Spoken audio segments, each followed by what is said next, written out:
to SicEm365 Radio. Definitely, the more you have some consistency, the better you get with things. And normally you worry about the grind of things and keeping things fresh. And today, you're just hoping that today's day and age, you're just hoping that the tests are negative and you're able to keep some of the rhythm and some of the grind going. SicEm365 Radio is presented by IdealMRI.com. High-quality MRIs for $497 or less. IdealMRI.com. Your health is important, so is your budget. Looking for room on the opposite side. He's got his receiver. Touchdown! It's number 9, Taquan Thornton, I beg your pardon, on the reception. The 3 o'clock hour is sponsored by Waco Custom Marketplace. Meats, sweets, Texas treats, and a cut above the rest. 425 Lake Air Drive, Waco. Only 4 incompletions for Dolph today. 17 of 21. And he finds his man, C.D. Lamb, for a Cowboys touchdown. 52 yards from Dalton to Lamb. Now here's David Smoak, Paul Catalina, and Craig Smoak. All right, here we go, back in studio, and there seems to be, and we were in studio on Friday, Armstrong Sims is here. It seems like, does there seem to be some normalcy? Like the sun's out, it's warmer, the ice is gone, right? Yep. That we're in studio.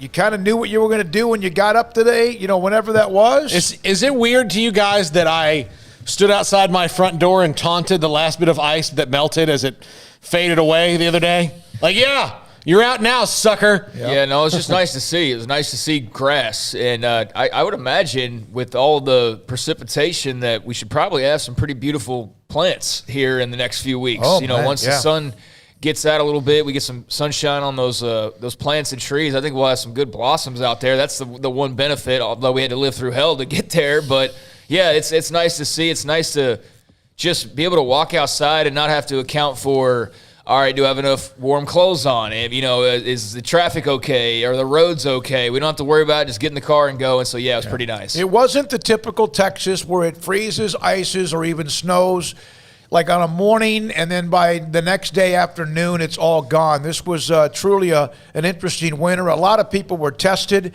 during the COVID, which continues. All those who are nurses and doctors and helpers and all that and volunteers, they've been through hell. And imagine if you were working out in this. Imagine if you're a plumber. Imagine if you're someone that works on power lines. Imagine if you're someone in EMS. On the way here on Lakeshore Drive, about a mile from where I live, I heard that there's cars that go flying down that road, that hill, Paul and Craig, you both have seen. And I mean, next thing you know, I'm driving to work to the studio, and there's this young hopped up truck, and it's slammed into somebody. I saw it passed in the way. So, and so Lakeshore is like a NASCAR track. Lakeshore is ridiculous as far as the speeds. And a lot of it's the fact that everyone's been kind of rerouted a little bit. People think they can come the way of where the lake is. Because of I-35, and it's really not going to get you anywhere any sooner than you can get there. All right, so Baylor, men's basketball, hallelujah. They're back tomorrow. They play against Iowa State. Scott Drew and Jared Butler met with the media. We'll hear from them in a minute. Baylor has a new cornerbacks coach, Kevin Curtis. I saw Frogs of War, who's a huge TCU fan. He covers TCU, loves TCU, say he's getting annoyed by the offseason coaching additions to the Dave Aranda staff because he's hitting them out of the park. Kevin Curtis is a guy that, of course, is from West Texas, played at Texas Tech, was at SMU, known to be a good recruiter, and now he's a cornerbacks coach. Dave Aranda didn't waste much time replacing Brian Stewart. Well, and if you think about it, he's also, I don't know if he's copying the playbook, but it's very similar to what Coach Matt Rule did in that, he's got guys with NFL experience. He's got, Kevin Curtis was in the league for a good long while. 7, 8 years, 9 years as an NFL veteran, and he was a really good player in the NFL. Very, very steady player. So he knows what it takes to get to the league, and those are the things you're starting to see on college staffs with coaches who are forward thinking. It's not just college coaches who are good college coaches. It's some NFL veterans and guys who have been in the league who can teach players how to get to the league. Yeah, he's got some experience all over. Primarily SMU and Texas Tech is where most people will probably be most familiar with him. Has a lot of units where when you're reading the summarizations, you see takeaways a lot, mentioned a lot, which I think is always a great thing, especially when you're talking about the secondary. But no, a very experienced guy. Obviously had the previous relationship with Aranda, so there's the familiarity that's already there. And seems like a guy excited for the opportunity. So we'll see how it pans out. I think of all the positions that were replaced, the one that maybe I felt the best about, and although we didn't have nearly as long as we did with the offensive positions to really sit and stew on it, the Brian Stewart thing happened pretty quickly. But when that job opened up, unlike with offensive coordinator or maybe some of the other position coaches where you're like, maybe there needed to be a change, but I don't know, let's see how it goes. This one I felt okay about. I didn't have any doubts that they were going to find a very quality coach for the corners. So I think this is a good hire. We'll see how it goes, but they've got some talent there. Kalen Barnes and Raleigh Tejada, and got to bring up the young guys like Mark Milton, but there are some guys to start off with there. Couple of quick hits. We're going to hear from Colton Price. He's a young man from James Bowie High School. Big strapping country boy, 6'4", 275. He plays both sides of the line, but had a chance to visit with him. I was told he was going to be a young man of few words. He's a rattlemouth. I mean, in a good way. He was fun. Also, today we'll hear from A.J. Walton, who was awaiting a call from whether or not he was going to fly overseas to play at Lithuania, but their borders are closed right now, so he's not going to do that. You talk about a fun-loving kid with a beautiful smile in A.J. Walton. Also, we'll hear from Jim Haller on Baylor and men's and women's basketball at 5. The women took care of business in Oklahoma, although it was not easy. Maddie Williams is pretty good, but the Baylor Lady Bears win yet again. Baylor remains number 2 in the country behind Gonzaga. Michigan with a nice win against Ohio State, 3-4. Illinois, who Baylor beat, number 5. OU 7. West Virginia 10, Texas, KU, and Texas Tech 14, 17, 18. And Baylor's lead is now 4 in the loss column on Oklahoma.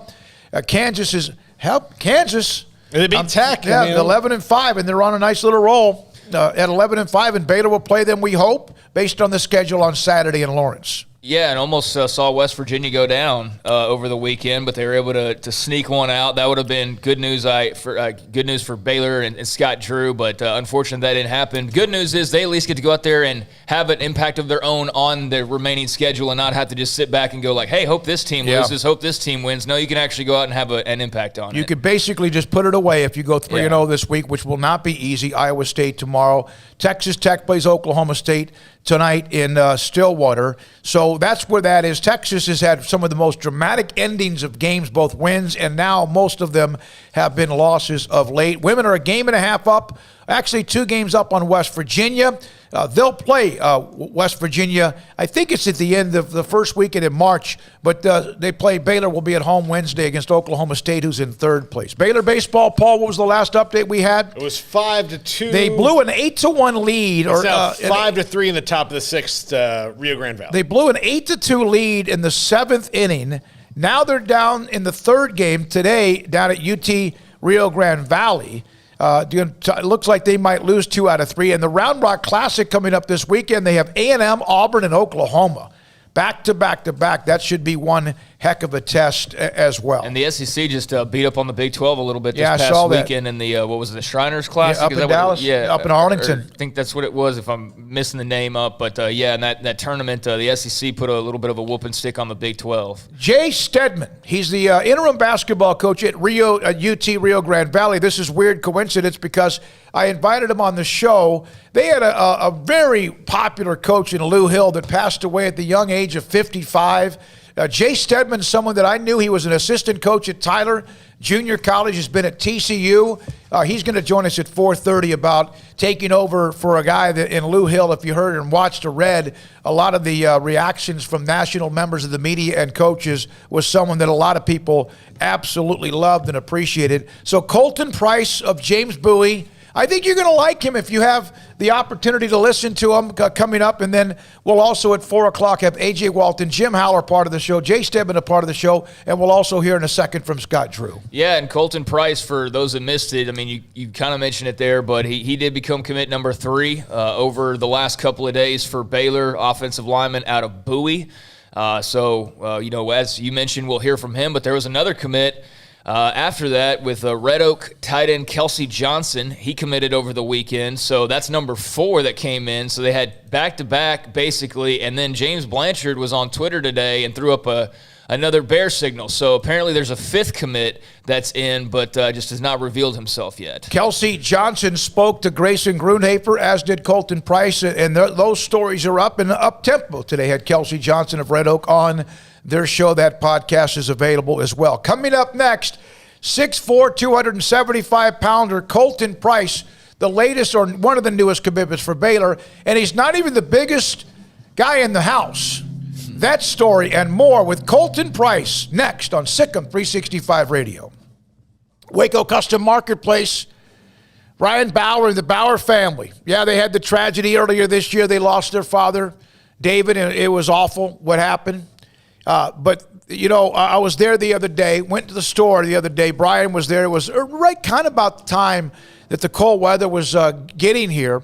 And I walked in the door, and, you know, that place is fantastic. And some that were in there looking at just seasoning, sauces, spices, whatever. Some that were in the back where the butcher shop is, trying to order whatever they were going to cook that weekend. One guy got a big old tri-tip. I got myself a bone-in ribeye. I didn't cook it this weekend because I had a story that I'll get to a little bit later on. This tooth that was killing me, so I didn't want to have anything that was like raw meat or red meat. So that's what you get there. You could get, the butcher shop has seafood, pork, poultry, beef, from hamburger patties to bacon to even whatever you might want when it comes to a really good, delicious steak. Also, up and down the aisle, for example, you got Hamburger Helper. Colton Price does. We'll talk about that in a minute. But you want some boxed dinners, Rotel tomatoes. If you want pasta or chips, all of that available. And to the right, you've got cold beer and wine. And then there's the bakery to the right, fresh baked bread and kolaches every day. It's a family atmosphere. It's an incredible family, the Bauer family, and a great place, Waco Custom Marketplace at 425 Lake Air Drive in Waco. 1, 2. I'm in love with a man named Rudy. I'm okay with that. He knows exactly what I want. He keeps me coming back. He cooks breakfast, lunch, and dinner for me. Does the dishes too. I'm in love with a man named Rudy. Last name Barbecue. It sure is easy to fall in love with Rudy's tasty oak smoked barbecue. Next in line. We've sent the nomination forms to area high school counselors for the 11th annual Academic All-Stars team, and we will find 20 elite student athletes who excel in both academic and athletic competition from Central Texas high schools. Hello, everyone. This is David Smoak. Our title sponsor is Texas Farm Bureau Insurance, protecting Texans since 1952. The 2021 Academic All-Stars program is also brought to you by Westdale Asset Management, Englander Design Pack, Southwest Sports Medicine, Allen Samuels Dodge Chrysler Jeep Ram Fiat, Coca-Cola of Waco, Ray Broker Air Conditioning and Heating, Texas Sports Hall of Fame, HEB, the McLean Group, Universal Windows Direct, Rudy's Country Store and Barbecue, and the Waco Foundation are 501c3. Nomination deadlines March 31st. We'll eventually announce the team on Monday, May 3rd. Honor them at our annual banquet on Wednesday, May the 19th. It's the 11th annual Academic All-Stars team highlighting the elite student athletes in Central Texas right here on SicEm365 Radio. Let Camille Johnson Realtors guide you seamlessly through the process of buying your dream home or selling your current one. Commercial, farm and ranch, or residential, Camille Johnson Realtors can smoothly and successfully lead you through any transaction. With a team of 28 experienced agents who are excited about serving you, Camille Johnson Realtors services the entire greater Waco area. If you're in the market to buy or sell, contact Camille Johnson Realtors, 104 Midway Center in Woodway, or find them online at www.camillejohnson.com. Camille Johnson Realtors, elegant, charming, warm. Welcome home.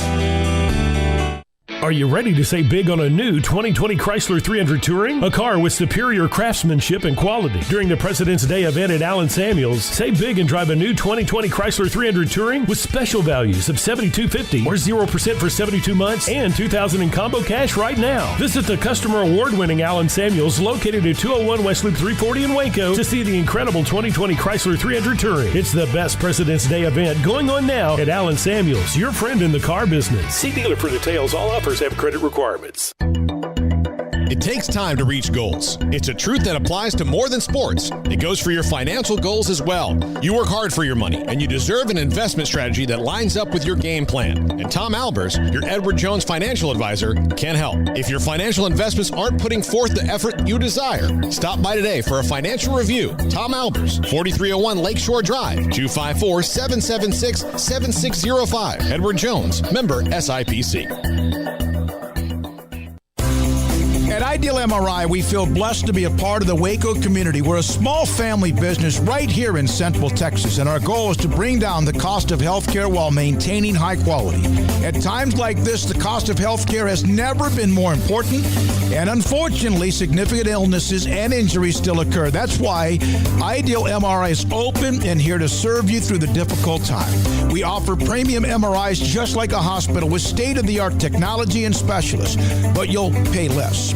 Sometimes thousands of dollars less, whether you're using insurance or not. At Ideal MRI, we accept most insurance and there are no hidden costs. Even offering financing if that's needed, everything included in the price, and you'll not get something as a surprise in the mail later on. If you need an MRI, ask your doctor about Ideal MRI. They'll know. You can schedule an appointment safely from home online in minutes at idealmri.com or give us a call, 833-IDEAL-MRI, idealmri.com.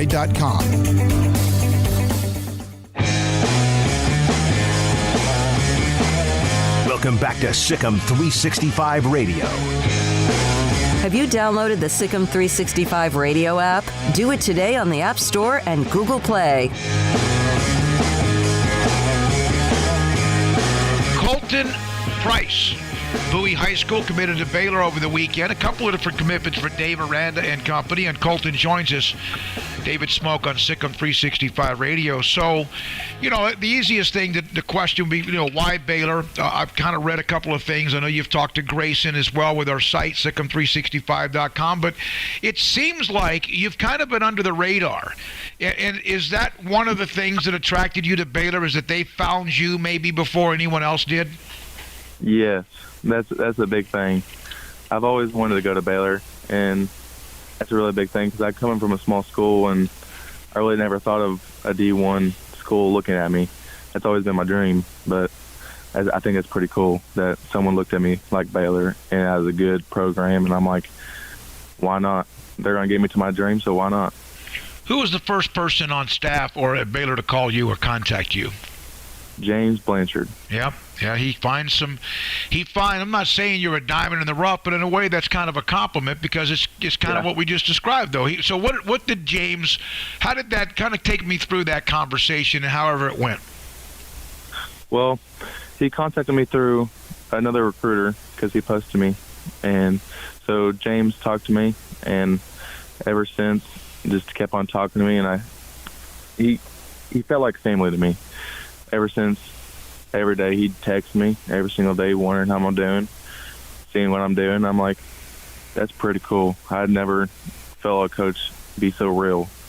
Most coaches are trying to sell you or trying to buy you, or it's like fake. Well, like, he was really real to me, so I just felt really cool. He was in the NFL over with Matt Rule at Carolina a little bit. He was kind of a guy when he came back. A fan base loved it. He's kind of a self-made man in a way when it comes to what he does for a living. Do you know some of his history? I really don't. Well, he was a guy that gave opinions on a website about certain talent, and then started to kind of find some things, find some players. And there's some guys, obviously, that get a lot of attention. He's from Southeast Texas. He's from down in the what they call the area code, the 409. And then Baylor hired him to help him with some personnel. Got a job for a year with Matt Rule in the NFL, and then Dave Aranda was so impressed by his work that he brought him back. So that's a pretty good story as well. So he's kind of, he can kind of relate to you a little bit. A lot of people didn't know quite what he did. He didn't do it the conventional way. So let me ask you this: what have you? You're a big kid, 6'4", big young man, 6'4", 275. Yes. What did you have for breakfast, lunch, dinner, snack? What have you eaten today? Peanut butter jelly sandwiches are out there. A lot of protein, a lot of carbs. Helps me out a little bit. All right, peanut butter and jelly. More peanut butter or more jelly? More peanut butter. Most likely, like 80% peanut butter. Grape jelly or strawberry jelly? What kind of jelly? Grape. It's got to be grape, right? Yeah, I can't go with strawberry. How many of those? What's the most peanut butter and jelly sandwiches you may have downed in one day? I say 8. There's a player, his name is Greg Roberts. He's been in the NFL a couple of years since he was at Baylor, and he was an undersized defensive lineman. His dad was a great player at Oklahoma, won the Outland Trophy, was a first-round pick, played in the NFL, but he was an undersized defensive lineman. He ended up playing at Baylor. He ended up being a part of the NFL, but he always battled his weight when he was younger, like in high school, and he used to eat enormous. Like he told us, I think one time he had like 10 or 12 or 15 of them in a day. Yeah, that will do it. Yes, sir. Okay, so what else did you have today? Any snacks? Did you have any like chips? Any like cheat food? Really not. I really just. Well, actually today I did go to a place called Sweet Boys. You probably know what that is. Went over there and I ate a chicken fried steak. That and donuts this morning. So. Chicken fried steak, peanut butter and jelly sandwiches, and donuts. You're packing it on. How much more weight? You're a big, tall frame. You got wide shoulders. How much more weight can you put on comfortably and play? Like another 20, 30, 40 pounds? Yeah, probably like 310 by senior year of college, 310. Speaking of which, your dad's 330. Yeah, I want to be 310 and built. So your dad's not 330 and built? No. I kind of like that. No, I'm kidding. He's pretty broad. Yeah. How many times when you get in trouble, does he call you Colton or does he call you Colton Shane Price? Colton Shane Price. Has to have the full name. When he's upset with you, right? The middle name pops up? Middle name. I think that's kind of a parent thing. Whether it's been my children or my mom, whenever she yelled us out, she would name every one of us with the middle name in the middle of it as well. Now, your father is a big man. He's 6'3". He told me today he's about 330, and he was working out a little bit, doing some cardio today, which is pretty impressive. How much has he influenced you as a football player, as an athlete, as a man? He's influenced me a lot. Ever since I was very little, he used to coach me. Some of my coaches really didn't do the best, and he's made a big impact on my life on coaching. Taught me everything I know today. It's a lot. It's really great to have a dad like that. You want to share the story about your midget or peewee football team when you were in 6th grade and what you guys did? Yeah. We went like 365 points to 0, and we went to the championship. We'd not win it, but it was pretty cool as a family to go together and win that, or come together and get there at least, and play as a team. It was a big accomplishment, and that's where I love football. Just started off from there. What were your emotions after that game? It was all over the place. The fact that we got there, the fact that I got to play as a team, we loved it. Even though we probably didn't win, we still loved it. We still were all happy, and we all hung out after that game and partied together as a team, went out to eat. It was very great. Do you remember your father's emotions? Yes. Tell me about it. He was really happy. He used to pay me to get a sack, or pay me if I got a really good block after the game, and that's kind of what made me love it. he just wants to see me give my heart out to the game and give the best I had, and I just really loved it, and he loved it as well. He was very emotional. He told me that you were crying after the game because you were so upset, and that's when he realized. I'm not sure what he shared with you, but he said to me that you were bawling because you were so upset. I meant the emotions of filling out the year and getting that close but losing. Yeah. And that's when he realized that it meant a lot to you. How much does football mean to you? It means a lot. It means really a lot. I'd go. It was every single game, not every single game, but if we had a losing game, I'd cry because I'd put so much effort into that game with my buddies right next to me, and they put all the effort too, and it probably didn't go out the same way as we did, but I'm just not going to let one game define me. I'm just going to keep on going and rolling. You mentioned your coaches. Obviously, Bowie, last year you guys didn't have a very good record. It's not been a lot of success there, but they're doing everything they can. And Texas high school football coaches are all incredibly good at what they do. It's a tremendous fraternity and the level of coaching you get. Do you feel like maybe that you guys can turn the corner? Possibly coming up. I know you're in that district with Point and a couple of others, but do you feel like you guys can turn the corner this year? And if you do, why? Oh, yeah, for sure. I'm pretty sure this year we're going to go to playoffs because we're a senior-heavy team this year. We've all played ever since we were all freshmen, and we're all as a family now. We all get used to each other, and it's going to be a great season this year. Can't wait. We're talking to Colton Price at Bowie High School, and he committed the Baylor offensive lineman. Plays both ways. So when you're playing on defense, you get mad if people start grabbing on you and holding you? Oh, yeah. Yeah, it gets to the point where you have to fight back. They'll put your hands on you. You got to rip them off. You got to get past them and get to that ball. Well, what about when you're on offensive lineman? You're a pretty big boy, man. You probably do the same thing to them, though, right? Oh, yeah. You got to move them like you're moving a car, like you're driving. You got to drive them away, drive them the direction you want to drive them to. Tell me about your cousin, Madison, and how much that day you went through.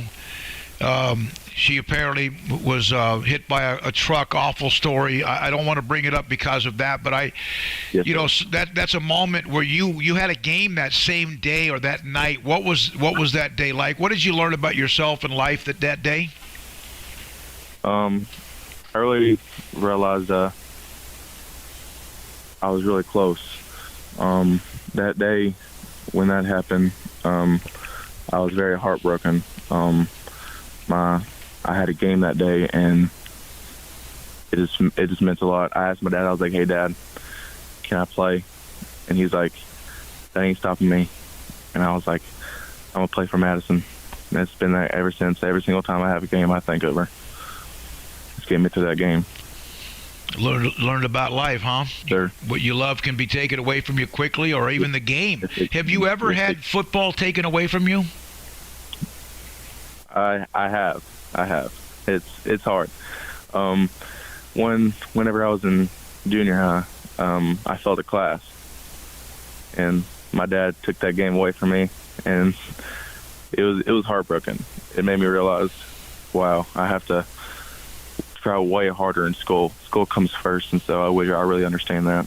And it made me realize it was for discipline, so it was very understandable. Well, that's a pretty good story right there. You learned early, huh? Yes, sir. What are your grades now? I mean, you feel pretty good. What do you want to study at Baylor? Have you even thought about that? Yes, I have. For my future, I really want to be a game warden. I'm probably going to major in wildlife and minor in criminal justice. And Coach Blanchard said that I can probably get that finished within 3 years and play football for 2 just to have. I can't wait. Man, that's awesome. So, you wildlife, is that something that, where you are, you go deer hunting? Do you do that a lot? Do you have a leash you go to, or is that something you don't have time for that? I'm really busy, but I do hunt sometimes. I'm more at my grandparents' place over there. It's here in Montague, and go over there. They have 100 acres over there, and I go over there skeet shoot as family, hunt. It's a lot. James Blanchard was on you early. Obviously, I think Joey McGuire, right? Yes, sir. Joey McGuire. You talk about a positive man. How have you had conversations with him? Yes. Really, ever since there was this one recruiter that recruited me, or not recruited me, but posted my highlights, and James Blanchard followed him, And then ever since that, he's been hitting me up every single day, telling me good morning, how are you doing, talking every single day about my life and about his. And it felt like we had a bond and felt like family, felt like he was real. And there's not very many people out there like that. You said that about James. You said that about Joey. Have you had a chance to visit with the new coaches as far as Coach Grimes, who's a former offensive lineman? He's the offensive coordinator. Eric Mateos, a hell of an offensive line coach as well. Have you had a chance to visit with them? Yes, I have been talking to him, but I wish I'd be able to see him in person or something. Yeah. It's hard right now, isn't it, Colton? Because you can't. I mean, there's so many things you have to do, decisions you have to make, and you can't even go to where you want to maybe live the next 3 to 5 years of your life. Exactly.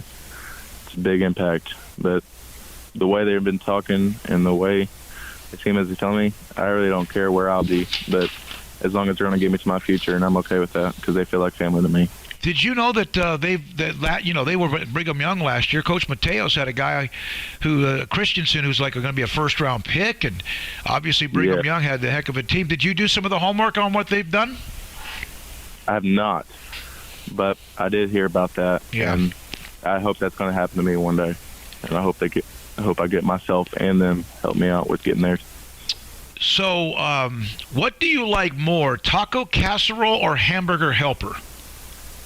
Hamburger helper. My parents were. I've always loved it, but my mom or stepmom, she's not a big fan of the hamburger helper. So I keep on asking, and she's like, no, I'm not a big fan of it. So that's not me today. But if she does make it, she ain't eating that night. Well, wait a minute, because it means you're going to eat all of it. Oh yeah. There's no stopping. But you have 5 siblings. So was there ever like arm wrestling and all that? Because I mean, you have a lot of kids. Do you ever have to, like, who was first at the table got the most?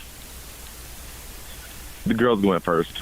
So there you go. What a nice gentleman you are. It wasn't me. It was my parents. Oh. If you're talking about that, I might have let them, but considering their siblings, I don't know. Well, Chelsea's one of your sisters, right? Yeah. Well, she's a 2-time state qualifier in the powerlifting, so she might have handled you. She might have. Yeah. She can lift quite a bit of weight for herself. Wow. Pretty cool. All right, I got to get into some stuff with you now. I have a daughter. We have a daughter that on occasion she'll ask a question about something that makes absolutely no sense of why she's asking the question. She might be one of the few in the world that sometimes wonders if the earth is still flat, or is it flat, and how do you prove that? And yet I've heard rumors, speculation, and sources are telling me that Colton Price might come up with a few of those type of questions too. Yeah, I always ask why. Like, why is this like this? Why am I doing this? Or like, it's just why. I have to get an explanation for it. I don't ask the best questions, but I get an answer for them. Do you sometimes, use your mom, your stepmother, your sister, brother, your dad go like, what the hell? Yeah. Yeah, they always ask, what are you doing? Why are you asking that question? And it's just me. I'm like, why not? Why is grass green? Yeah, why not? I want to know. Why is the moon yellow? Or is it white? I'm not sure. See, yeah, I'm not for sure. What's your favorite class?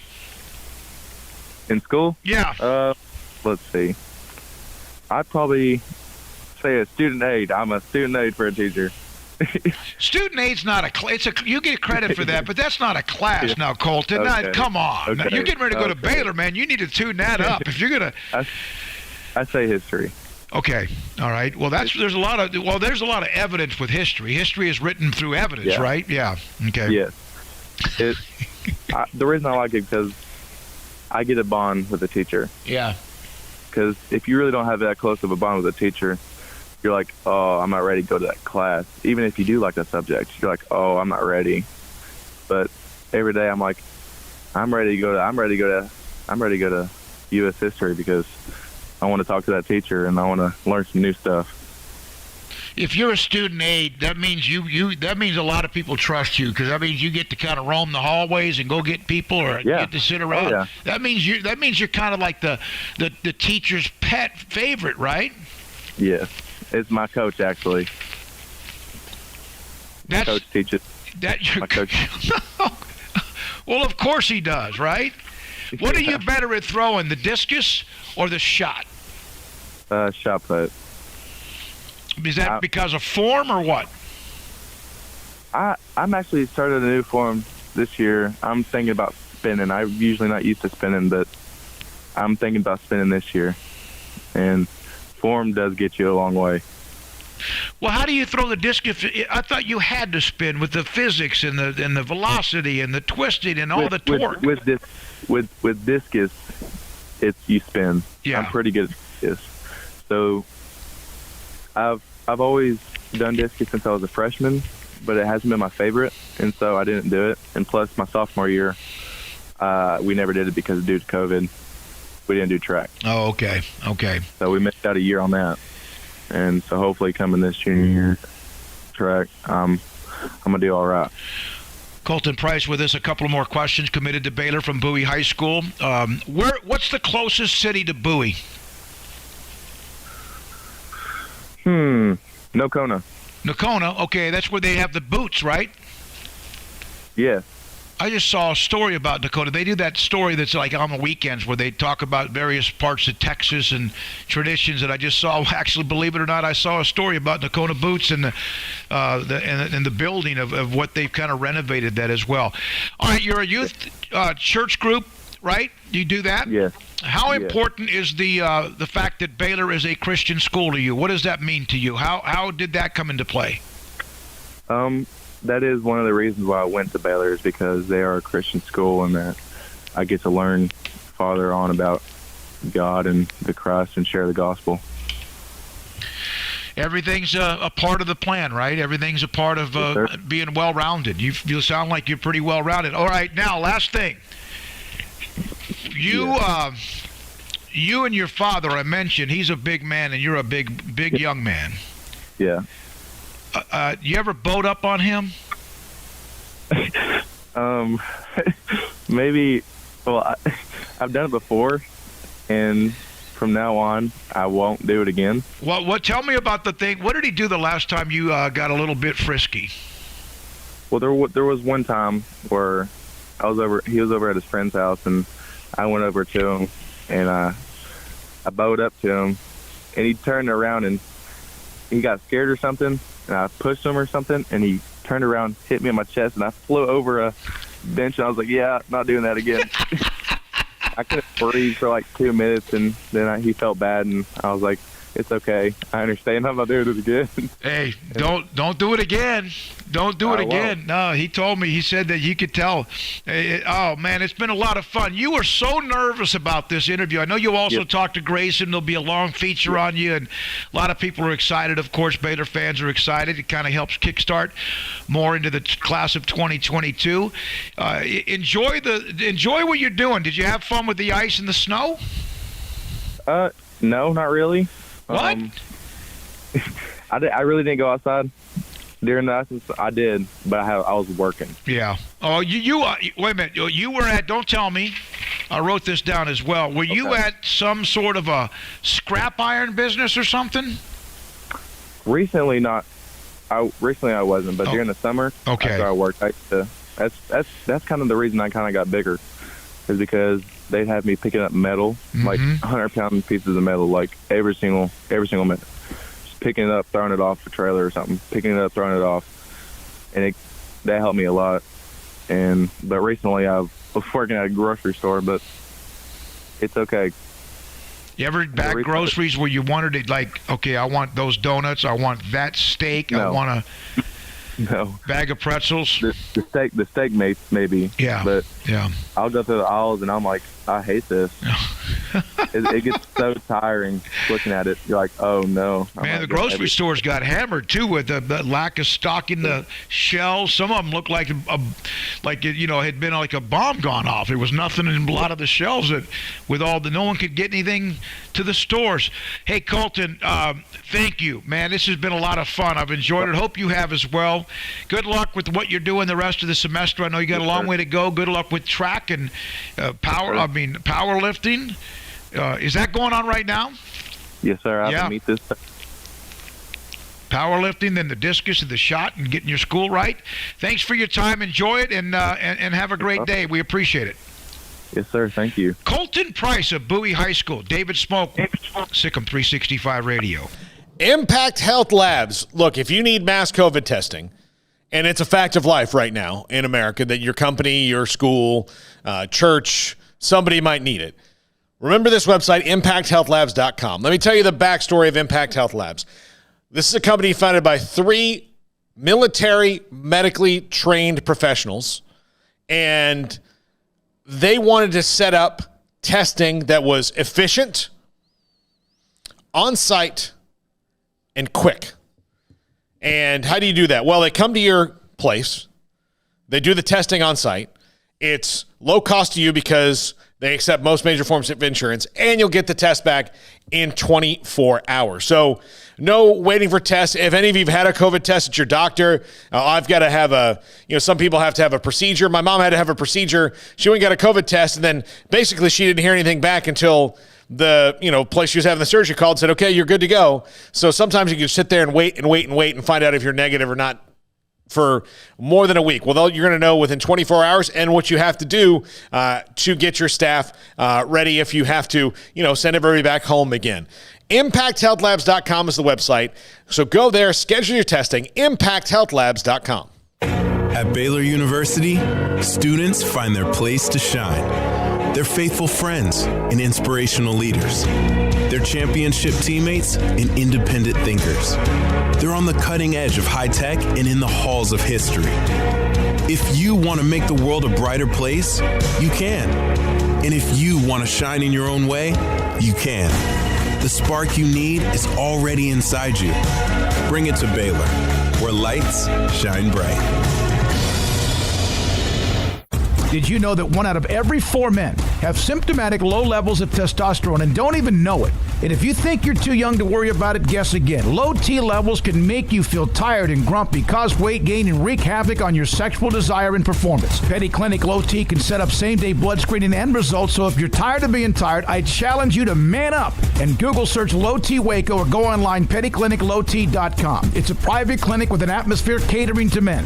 Affordable, only $150 a month, includes lab work, office consultation, testosterone injections, follow-up visits compared to $395 a month in Dallas or Austin, and you don't have to fight the traffic. Petty Clinic Low T is board-certified physician consultations, will provide the best form of brand-strength testosterone available. Contact Petty Clinic Low T today, just off Highway 84 and Old Hewitt Drive in Woodway. Petty Clinic Low T, helping men become the high-performance men they deserve to be. PettyClinicLowT.com or Google search Low T Waco. Texas Farm Bureau Insurance has protected fellow Texans with auto, home, health, and life insurance since 1952. With more than 260,000 square miles of land and 27 million people, that's a lot to cover. Whether you're wrangling cattle or wrangling kids, we're proud to protect Texans in all Texan ways of life. Stop by and see our agents at one of our 3 McLennan County locations. Coverage and discounts are subject to qualifications and policy terms and may vary by situation. From the first workout to the last practice, sports is an incredible and rewarding challenge. Hi, everyone. This is Dan Ingham with the First National Bank of Central Texas, and we're proud to support each athlete, every parent, and our educators. From families, small businesses, to the biggest industry, we're here to help. With remarkable products like mortgage lending, we've got banking ideas that fuel big dreams. The First National Bank of Central Texas. Familiar faces making local decisions. Member FDIC, Equal Housing Lender. At Marco's Pizza, get craveable pizza made the Italian way with dough made from scratch, an original sauce recipe, 3 fresh signature cheeses, and premium toppings you love, served hot and safe. Right now, you can get unlimited medium one-topping pizzas for just $6.99 each. Why stop at just one? Order with your app or at marcos.com for curbside, carryout, or delivery today. Marco's, pizza lovers get it.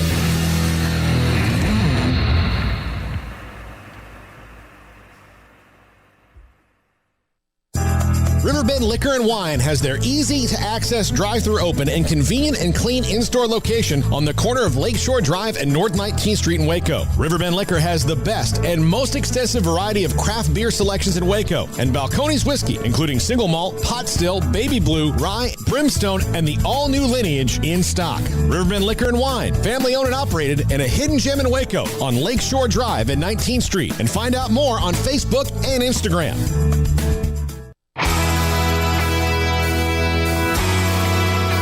This is SicEm365 Radio. Text us at 254-339-1122. The SicEm365 Radio text line is sponsored by Riverbend Liquor and Wine, with the most extensive variety of craft beer in Waco. A hidden gem on Lakeshore Drive and 19th Street. All right, a little forewarning. I've got the hiccups. I don't know why, but I just got them. I know that's why I got the water. I got Ambit is my energy provider. I got my bill today. Everything's fine. What's all the panic?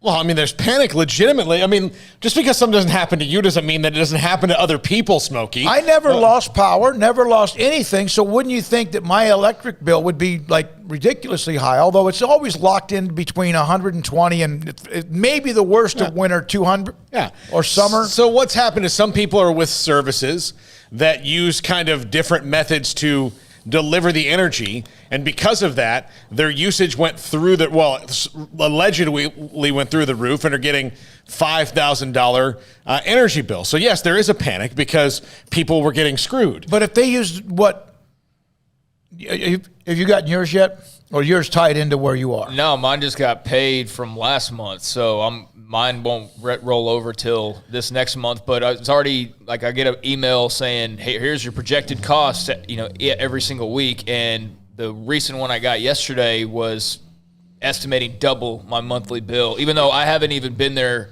I wasn't even there hardly at all last week, and when I was, there was no power for like 3 days. So. Yeah, I don't know, but mine's expected to be double what it was. All right, you live in Ridgewood, so you live in one of those mansions. No. How much is your average monthly? We're going to get to Mike Dewey in a moment. About $115. Mine was $166, which is a little bit higher, but I had the heat on a little bit because I had it. I mean, I didn't have it up too high because you wanted to be careful not to pop the circuit. But okay, Mike Dewey. We've known Mike for as long as I've been in Waco. He has been in the restoration, remodeling business, repair business forever and ever. He's redfish on SicEm365. He's also one of the best ever at helping create the tailgate atmosphere back at Old Floyd Casey Stadium. He's the one that I asked Frank Beamer about. And Mike Dewey joins us on SicEm365 Radio as I hiccup throughout the rest of the show. Mike, good afternoon. By the way, I did drop your name to Frank Beamer, and I know he kind of almost like insinuated he maybe knew you. No. Okay. Okay. All right. I just wanted No, not at all. As a matter of fact, I doubt he remembers my name right now. Okay, even though we talked to him a month ago.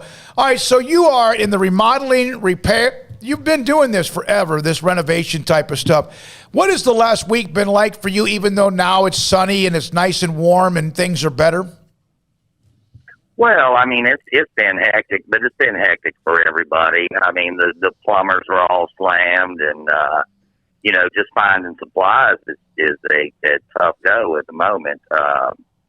I know we've had anything from whole houses, which are just about guts, simply because their pipes were up in their attic and they weren't home. And anything from that to some smaller things, which, some cheap hot patches and that sort of thing. But, it's been busy, and unfortunately, that kind of stuff has to be done. Mike, do you have any? I mean, people in Texas don't know, how to deal with winter weather. Are there tips for after you've experienced this, while you're waiting for your repair, how you can get by or make things easier for yourself? Well, I mean, in what respect? As far as, I mean, some things that I can think of that you could do is most plumbing repairs are fairly simple. Normally, when a pipe bursts, it's not a huge burst. It's relatively small. So that's something somebody could actually do themselves if they, had just had the fittings and the resources. I mean, as far as the water thing goes, I mean, if you got pipes busted and somebody can't get to you in 4 or 5 days, if you really want to save your home, just try to get everything wet out. I mean, whether that be contents and obviously any standing water. But yeah, the more wet you can get out, the better off you are. And as it stands right now, some of the restoration companies are 5 days out. Mike, how many, like, for example, for those who had pipes that froze or had some sort of obviously issues, how long does it take after what we saw, the 200 hours consecutively of under freezing temperatures, at some point hovering around zero? How long does it take for a line that was frozen to defrost?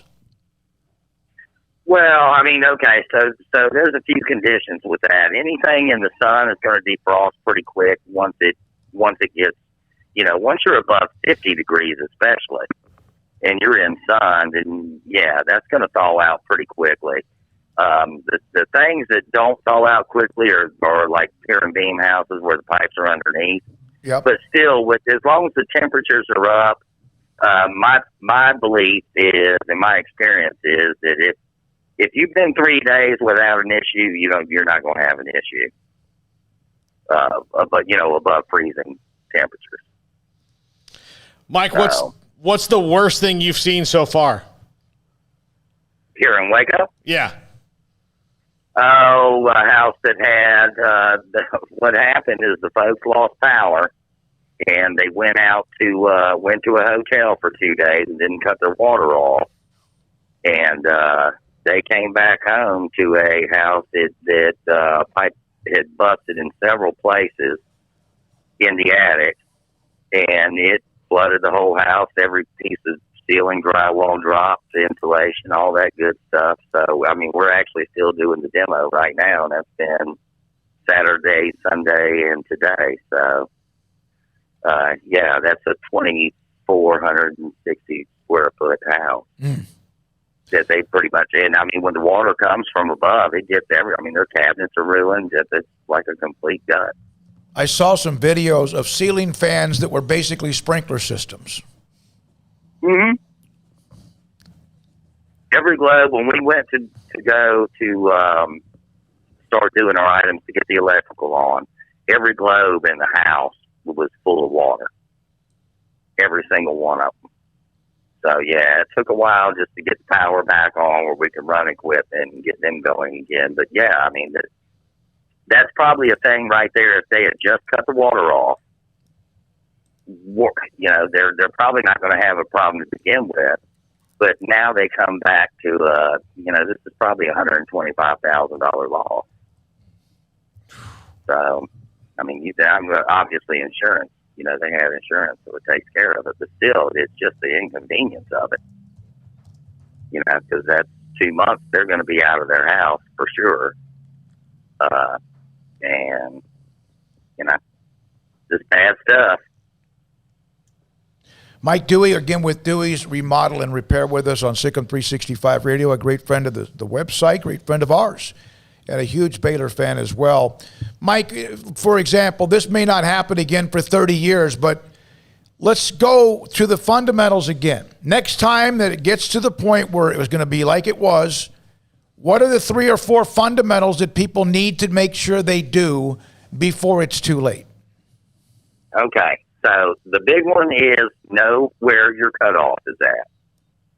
You need to know where your water cutoff is at, and that really not only applies to freezing weather, but any time. Just know where it's at. They're normally easy enough to turn off. But you don't need to be running around searching when you got a busted water line. That can happen anytime, especially in freezing weather. I would say make sure that if you have attic supply lines, they're running through the attic, make sure they're insulated well. That's part of the problem is a lot of these lines aren't insulated. When they're not insulated, they're exposed to just straight up cold. But I think another thing that you can look for is if you think you have a leak, the easiest way to do it and the quickest way to do it is turn off your faucets, just go out to your meter, see if it's spinning. If it's spinning, you got a problem, and then you just cut it off. So, I mean, the big thing with a lot of this is, especially with weather that we had, which really abnormal, we're not built for that. Things are going to freeze. It doesn't matter what you do. You can grip your faucets, run them, and do all that, and some stuff will still freeze. The biggest thing to it is if you can't prevent it, and that doesn't work, is to catch it. So you just listen. A lot of times when things start to thaw out, it takes a day or so for it to do it before it reveals itself. But a lot of times you can hear the water before you see the water. And if you hear it, go cut the water off. Okay. Yep. But, well, I mean, those are... You're the expert. We wanted to have you on to kind of just give you some publicity. Appreciate what you do. Obviously, a huge fan of the site and what we do, and always remember how you help build the atmosphere. No question about it. At Floyd Casey Stadium, back when the excitement of the Big 12 championship teams was building, and you were ahead of the curve with that. And one of Frank Beamer's best friends when he was at Virginia Tech, and Mike Dewey. We had him on, and he said, "Oh, since Mike's left, it's been just a spiral." Yeah, we down the drain. we don't block punts the way we used to with Mike left. Yeah, it's crazy. Hey, man, get back to work. Get back to work. We appreciate you so much, Mike. Thanks for your time, and good luck with whatever you're dealing with right now, and trying to help people get whatever they had destroyed back together again. We shall do it, and thank you guys. And I tell you what, you guys are doing a great job, and we'll. I'm just glad when you called me. I thought the circumstances were going to be you had a water problem, but hey, at 61 years old, on occasion that's true, Mike. You never know. Yeah. Thanks for your time, man. Appreciate that. All right, y'all take care. Mike Dewey, he came to us back in the day. He was trying to get the atmosphere at Floyd Casey. And I'll never forget when I realized tailgating at Floyd Casey was about to pick up when we were doing one of our shows out in front of on the scoreboard side, I guess the Baylor alumni, whatever it was at the time. And I saw a college kid come walking right through about 5 or 6 of the corporate tents with a case of Budweiser. I was like, it's arrived. Man, college kid going with Bud. Man, college kid, he's rich, right? Yeah, sandwich in a can. Craig, I'll tell you, sandwich in a can is. Craig, you weren't here before Mike Dewey. Honestly, before Mike Dewey came and said, "You've got all this space that you're not using for tailgating." People would show up, like we would do a pregame show to no one. I mean, you're just kind of out there doing it. Yep. And people show up about an hour before. An hour before gives you time to get, kind of comfortable and all that. But mostly it was 15 minutes. The first year that I remember us doing anything would have been towards the middle of the end of 2010 when they got themselves in a bowl game.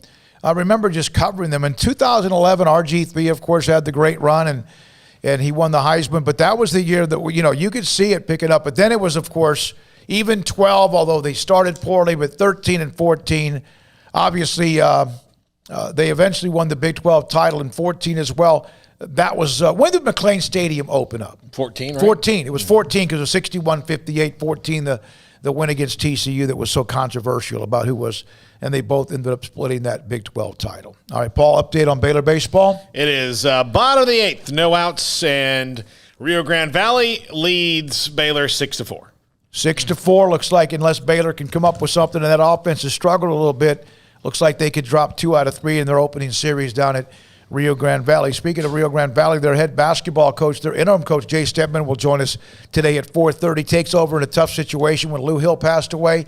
But coming up next, we've been able to kind of, at times, reflect back on Baylor alums and former players, whether it's men's or women's basketball, whether it's baseball, of course, football quite a bit.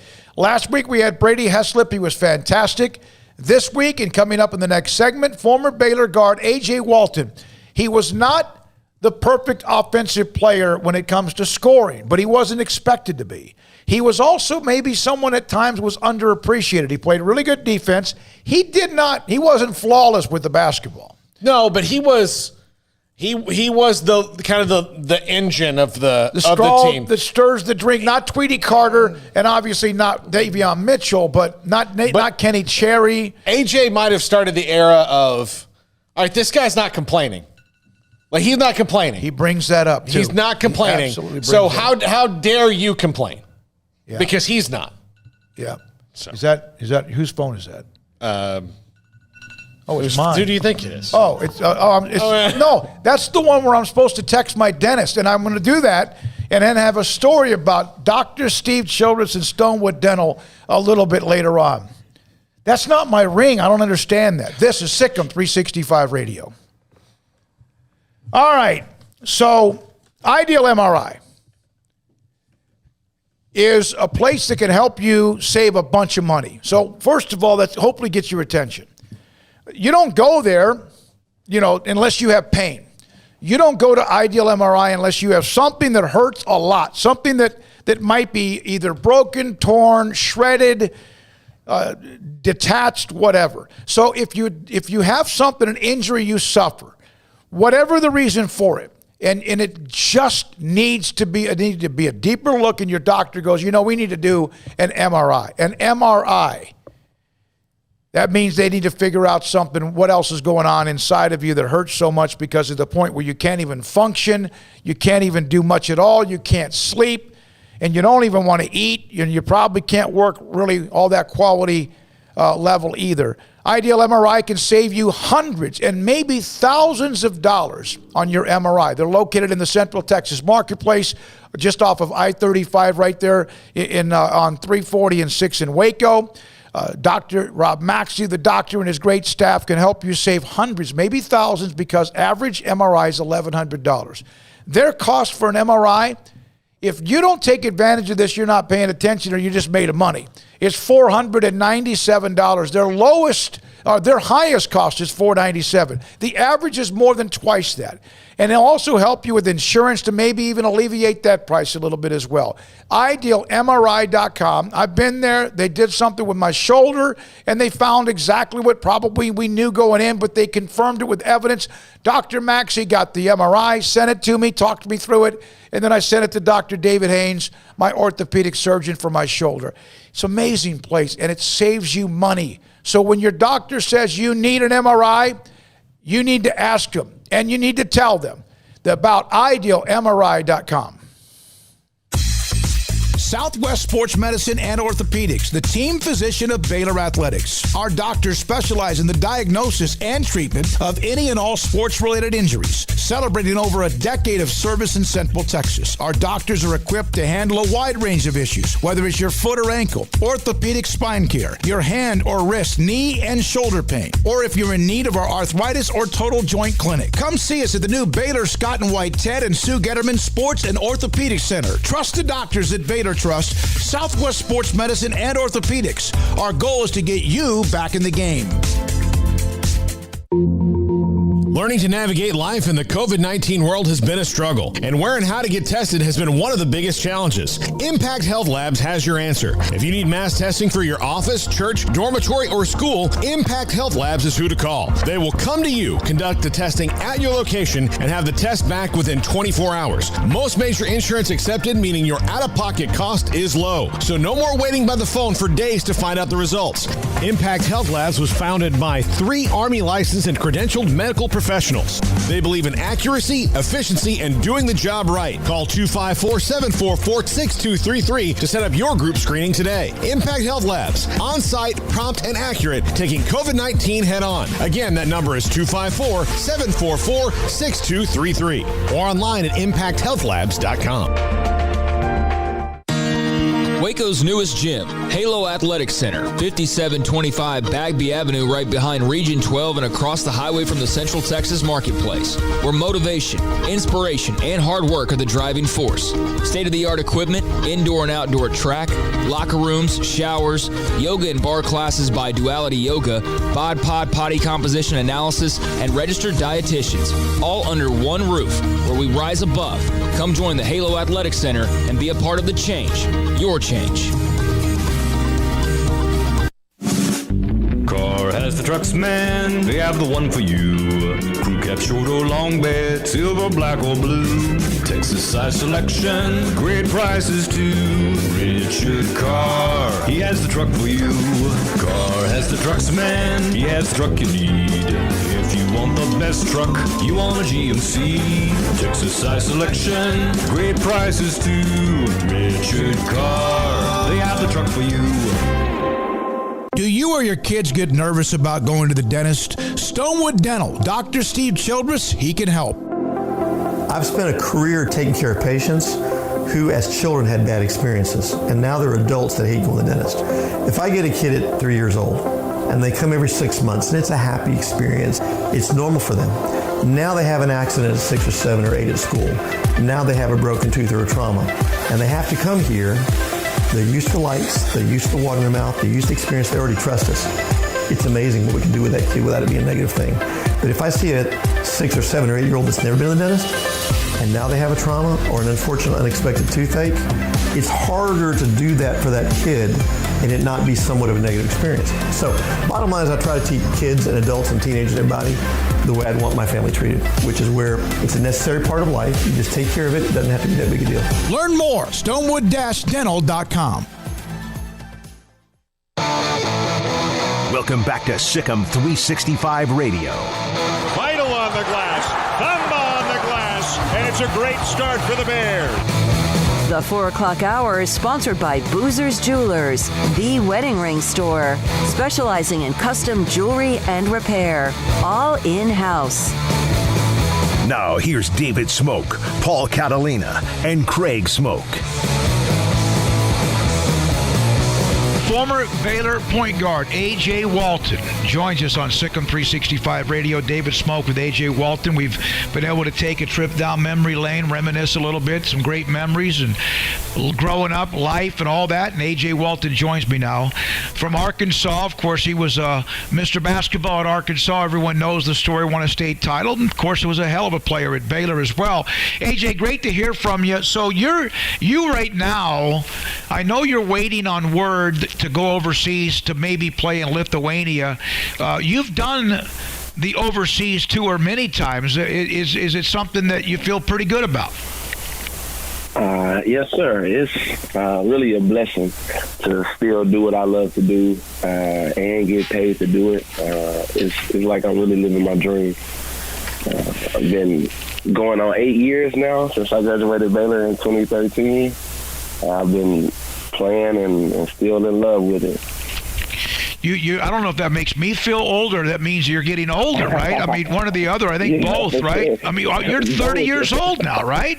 Yes, sir. Yes, wow. Sir. So you're a basketball junkie. You love the game. You're playing in, golly, you told me you're in several different leagues. You played earlier today. There's another team that travels around the country. You're a part of that. And the fact is you might be in Lithuania by Monday, or by the end of the day, Monday or Tuesday. How much does basketball just consume, like saturate your body? Man, it consumes my whole body. Every thought, every day, I'm thinking about playing ball, going to the gym, working out, doing something. Being in the gym, that's still my number one goal and still the love of my life, basketball. And I want to continue to do it until I fall out of love with it. I couldn't tell you when it's going to be, but it's going to happen. You know, the ball is going to stop dribbling for me at some point. But for right now, I'm holding on to it. Do you remember the first time you ever started dribbling a basketball? Do you remember that time? I mean, were you 3, 5, 7 years old? How did that start? I was about 4 years old, and I was at a church game. Because here, maybe in other states too, but definitely here in my city, we have church leagues where different churches in my city, they have a basketball league, and we also have a volleyball league too. But my dad played in the basketball league, in the church basketball league, and we would always go to watch my dad play at one of the community centers here. And the first time I went in the gym and saw my dad playing ball, I was probably about 4 or 5 years old, and I picked up a ball, and from then on, I wanted to play basketball. Actually, basketball was I picked up basketball first, but I didn't work as hard in basketball until really 8th grade. I played other sports, so baseball, American football, soccer a little bit. Basketball was really the last sport that I really focused on until about 8th grade, and something just happened in 8th grade and just made me take off. Really just put all my whole focus into basketball. When you started playing the game, and then eventually you got even more committed and serious to it, was there a point when you started to beat your dad in games, one-on-one, horse? Never. I could probably, I could say I never beat my dad in the game, because the last game we played, I want to say we had just a shooting game when I was maybe a sophomore, junior in high school. We just shot maybe the best out of 10 or something like that.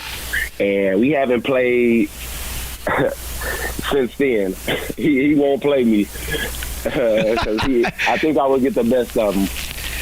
Yeah, that means he could always say you never beat me. Exactly. So he has one up on me right now.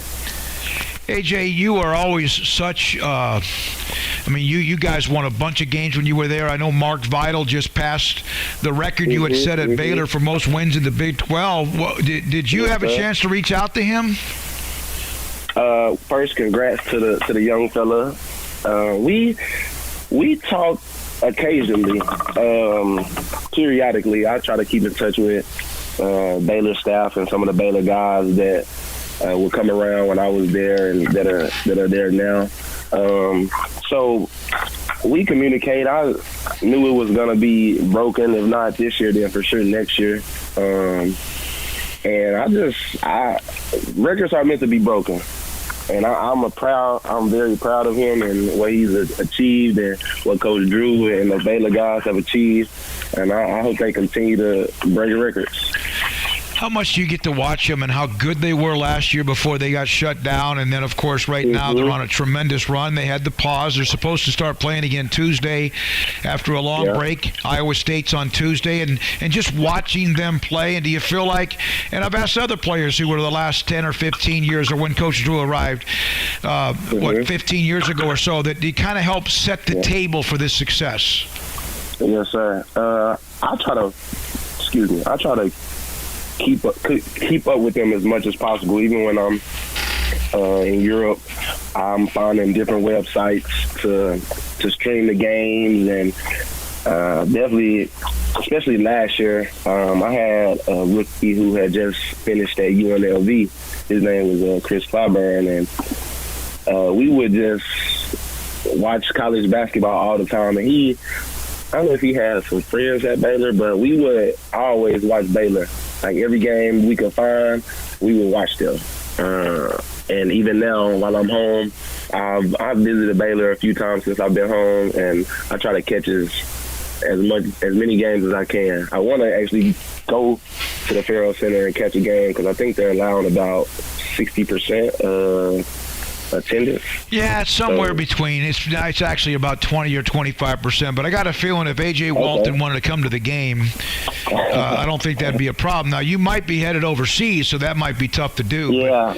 But I don't think that'd be a problem with you getting in. Yeah, I didn't think so. I just know how COVID is, and the two times that I have been down there, it was real strict protocols. You know, I couldn't even practice with the guys. We had to wear our masks the whole time. So I want everybody to be safe, you know, my family, all the players. And so I'll just, you know, wait. I'm patient. There's no rush. Basketball and Baylor still going to be there. How much of an impact did Tweety Carter have on your career? He had a tremendous impact. That's really like my big brother. We had a great relationship before I came to Baylor. Even before I committed to Baylor my senior year, we had a great relationship. From the time that Baylor offered me the scholarship, that was 05. I'm going to say 05, 06, my first year of high school. Yeah.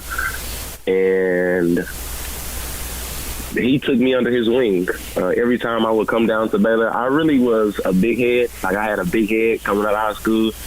And Tweety Carter, he was the first person to, what we say in basketball is, like, he baptized me. He gave me a baptism. Like, he really bust my head. And that really made me want to come back to Baylor and show him that, hey, I got better. Like, I like what you did. You know, you kind of sunned me a little bit, put me in my place. And but he did it in a teaching type of way. It wasn't, you know, cocky or rude. You know, he just said, hey, young fella, you coming in here talking big stuff. You got a big shoes to fill. And, you know, his position was a big role.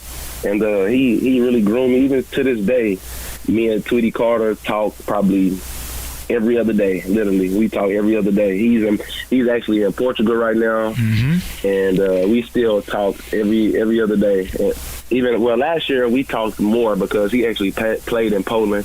We both played in Poland last season, and he was only probably like 5 hours away from me. So I used to just hop on the road when we have 2 days off or something, go see him, go see a game, or if he played maybe an hour away from me or so, would drive and go watch him play and stuff like that. That like, we really like big brother and little brother, but just without the blood. So maybe Lithuania, Poland, Slovakia, Czechoslovakia. This is something that a lot of Baylor players have had success, made some money, and continued a chance to keep their basketball dream alive overseas. I just spoke with Brady Heslop last Thursday night. He mentioned places he's been. Of course, he's now moved into the professional business of real estate investment and all that. But and he brought you up and others as well. It's kind of interesting how successful that Baylor players did some of the success of previous players overseas allow you to open the door up to you as well? I think so, because we have quite a few players who went overseas, like Darius Dunn, Tweety Carter, CJ Curtis Juris, Henry Dugat, you know, who else was Anthony Jones. All of these guys that, you know, I was a freshman. Looking up to these guys coming in, all of them ended up going overseas, and they really did help, because I know my first season in Poland was Darius Dunn was playing in Poland also that season, and he really put in a good word for me over there, and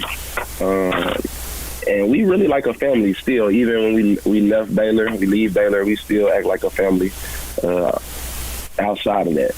Yeah, they really helped pave the way for myself and for other players that's coming up behind us. You know, I think former players always say that about where they've been, but it does seem to be, and it's almost to a man. Former players, those who might have been transfers, who grew up as recruited out of high school, those who were stars, or those who were role models or role players, or both. That there's something about Baylor, and I guess it might be because of where it starts at the top with Coach Drew and Jerome Tang and that staff. It's something different, isn't it? It seems like it's even more of a family, and it's not just people saying that. No, it really is. Like, especially from the coaching staff down, we really are like a family. We try to take care of each other, build each other up, just try to make each other better on and off the court. That's what was established from my freshman year by Tweety and Epe Udo, Josh Lomers, you know, players like that who have been there, were established, high school and college, and they really made it a family. They really made it family oriented. You know, every team is gonna have, you know, their fights and disagreements. But for the most part, anytime we disagreed about something, we always kept it in the locker room. Everybody in the locker room, all the players, we don't talk, even sometimes without our coaches. It's just the players, because our leadership was like that. We have meetings in the locker room, just players, to discuss, hey, y'all attitude's bad, or hey, we need to get on the same page, we need to get our chemistry right, or just making sure that we stay together as one body. And that's real deal. We don't just talk that, we really live by that. AJ, you still have that big, beautiful smile? Yes, sir. Yes, sir. I mean, you had showing it off. Yeah, you just always had. I mean, I know that not everything was easy. I know that there were days in which, you know, that maybe the game didn't go as well, or you had a bad night, or you just something else going on. But I mean, you had that smile that could light up the Farrell Center. Thank you. I appreciate that. I try to be that a little light, you know, positive energy for everybody. You know, if you feel me, if you're around me, you talk to me, you know me, then I want you to, you know, be able to feel my energy and let that flow to you. You know, if something negative is happening with you and you come around me, I just want you to feel my energy and help you smile. So that's why I'm always smiling. You know, even if it's not going good, like you said, many nights, rough days down in Waco. But I have lived a great life. Even back then, I couldn't complain. I'm doing what I love to do, you know, getting an education, and I'm surrounded by people who really care for me and care for my well-being. So there's no reason for me to ever frown, you know, ever, you know, be unhappy or miserable or stuff like that, because I live a great life. I have a lot more than a lot of other people have. So, you know, I'm trying to smile as much as possible and help others smile as much as possible. You played defense. You could clamp it down. You obviously were clutch at times, and you know, and you ran the offense. It wasn't always easy for you. Do you feel like sometimes you were a little bit underappreciated? I think that's just the weight of the point guard position. I think that just comes with the territory of being a point guard, because everything always falls on us. You know, if we win, then it's to the coaches and to everybody else. And if we lose, all the pressure is on the point guard, because we the floor generals, we control everything. So I wouldn't say it was just being unappreciated. It's just how basketball is. Even you handled that with pretty good class, passing the ball in a way that way. And you're probably right. It's like the quarterback position in football. They win championships. He gets the glory. If they lose, well, he can't win the big game or win championships. Now, you were a part of 2 Elite Eights, the NIT championship. And I want to talk about someone who put it all on the court. Championship game in the NIT, you're clamping down on Marble. Everyone knows he's the guy, right? What do you remember most about that game? The win, how you played defense and held him to 6 points, or how you could almost not walk near the end of the game? Probably how I could almost not walk. That's what I remember the most is Torian Prince and Jacob Newbert carrying me off the court to go get a IV because I was cramping so bad. I remember that part the most, because Jacob Newbert was one of my really good friends on the team as a walk-on. We talked, had Bible study, did all of that. And Torian Prince, that was like my little brother. What Tweety Carter did to me, I tried to do to him. Like, he was the first person. I was the first person he met when he transferred to Baylor, because he actually was committed to a different school before he came to Baylor, and at the last minute he switched. And he was just in the gym one day. We was getting ready to come back from summer school, and he was the only person at the school in the gym. And I showed up, and he was in there shooting. And that day, Torian became like my little brother. Isn't that crazy? And now look at him. He's in the NBA. I mean, doing really, really well. Talk all the time, too. Yeah, that's awesome. Yeah, so you ended up playing 31 minutes in that game. You, as you mentioned, you had to almost be carried off the court. What's the story about somebody had to run to the concession stand to get a bunch of mustard? Mustard. Oh, that is a true story. That's what my family does. Like, that's an old country remedy My dad's from Mississippi, really country guy. And when I was younger, and me and my siblings, we would get cramps or something like that, my dad would give us packages of mustard, and it would always work. I don't know why, but I was, smash about four packets of mustard, 5, and I would be back in the game quick. It worked. So you had to stick with what you know. Yeah, I mean, I had to look that up because David Kay, who's the athletic communications for men's basketball, and also he's the head of athletic communications at Baylor. I said, hey, give me a favorite A.J. Walton story, and he told me about how you clamped down on Devin Marble, but also how you put so much into that game that you were done. You were cramped. I was tapped out. Yeah, full body cramps. Yeah. How cool is that? And there's nothing worse than that because you can't move. And there's nothing, it's just not. That was your last collegiate game. What was it like to finish it with that note?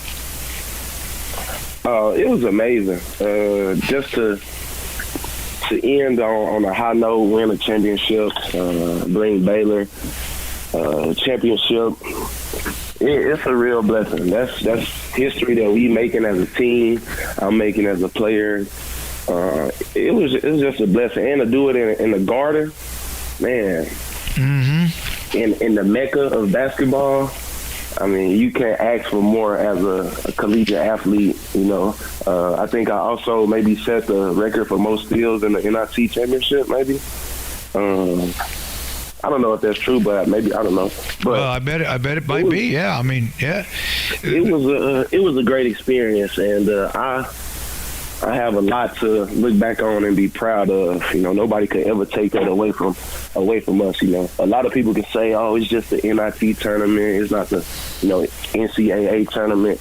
But it's before the NCAA tournament. It was the NIT tournament. Yep. That was a big deal. Oh yeah. So I mean, maybe the older school players and the older generations will understand how important it is. But for me, it's a championship regardless. If it's a big tournament, big dance or not, it's a championship, and we got rings for it. If they keep the score, it matters, right? If they keep who wins and loses, and they have a thing at the end where they give you a title, and of course you still were a part of very tight, close trips to the Elite Eight where you were just a win away from Kentucky beat you one year, and of course Duke that game as well. You had guys you could dish it to when you were playing. Last question for A.J. Walton, and good luck, by the way. I hope everything works for you on that call to Lithuania.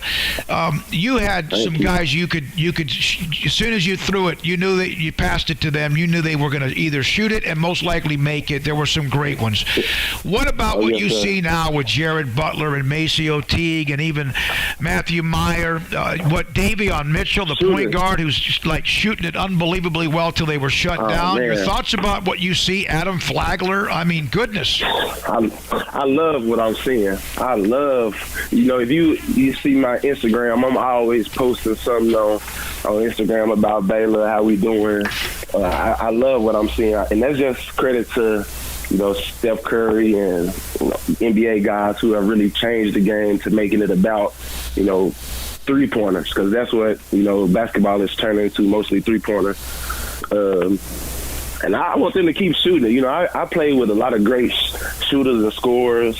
Tweety Carter, Lazarius Dunn, all-time leader in Big 12 in points. Brady Heslip, one of the best shooters I ever played with in my entire life. I really seen Brady make about 53 threes in a row one day at practice, just shooting on the gun, 53 in a row. Ant Jones, who was a good shooter. Yep. I love what I'm seeing. I'm glad that they doing good. And that's credit to Coach Drew and his coaching staff. They bringing the right guys in, great attitude guys, great character guys, and they look like they just have some great chemistry going on for them. So I really love seeing what I'm seeing. AJ, man, it's always great to hear from you. You had a great run. Obviously, you're trying to continue that dream. Who you are, what you do, and good luck. And thanks. Keep that smile, man. It's contagious. We appreciate your time. Thank you, Mr. Day. I appreciate you reaching out to me. And much love to you and all of Baylor Nation. I hope we can keep on improving, keep on growing. Absolutely. A.J. Walton on SicEm365 Radio. 2021's finally here. Make it great by starting big with the New Year New Ride Savings event at Richard Carr. It's stimulus and refund check time, and if the government gave you some of your money back, we'll take it and multiply it with savings at Richard Carr. And you can find big savings like a 2018 GMC Sierra or a 2019 Buick Encore for $16,800. You get an almost new 2020 Honda Civic for only $21,900, and payments on late model cars and trucks for under $200 a month for qualified buyers. They also have hundreds of used cars and trucks priced to move during the New Year New Ride Savings event. You can get 0% for 72 months on a new 2021 Buick Encore with payments of $318 a month and no money down, or get a money-saving lease on the stylish, intelligent, and nimble 2021 Buick Encore GX Preferred with on-the-go Alexa technology for only $293 a month for qualified buyers. And during the New Year New Ride Savings event, all pre-owned cars and trucks are priced to move with amazing deals. So maybe your credit's as bad as 2020. Well, it's a new year. 2021, 100% credit approval is the goal. So bring your tax refund or your stimulus check to Richard Carr, and they will stimulate your stimulus with even bigger savings that will pay off for years. So go to Richard Carr Motors today for details and a test drive, or log on to richardcarr.com now and have them bring the test drive to you. Make 2021 the best year ever, starting with a new car or truck during the New Year New Ride Savings event at Richard Carr. Born in Waco, Brotherwell Brewing exists to serve the Central Texas community with locally crafted beer of the highest quality. They want to bring Central Texas closer to the brewing experience so everyone can enjoy well-made beer as much as they do. For 2.5 years, they've been bringing high-quality beer to Central Texas at their location on Bridge Street in East Waco. Brotherwell Brewing believes in community and bringing people together to enjoy products made in their community. So for your game day, whether it's a tailgate or at home, stop by Brotherwell Brewing for high-quality craft beer made right here in Central Texas, 400 East Bridge Street, and check them out online at brotherwell.com. In the market for a quality metal building? Since 1943, Pioneer Steel and Pipe has helped Central Texas residential and commercial customers with metal building design, panel options, building components, and trim options. Pioneer Steel and Pipe's residential line is energy efficient, offers low maintenance, reduces insurance payments, is impact resistant, and carries up to a 45-year limited warranty. In addition, they can also help you find a metal building contractor for your project. Pioneer Steel and Pipe with locations in Waco and Bryan and at pioneersboys.com.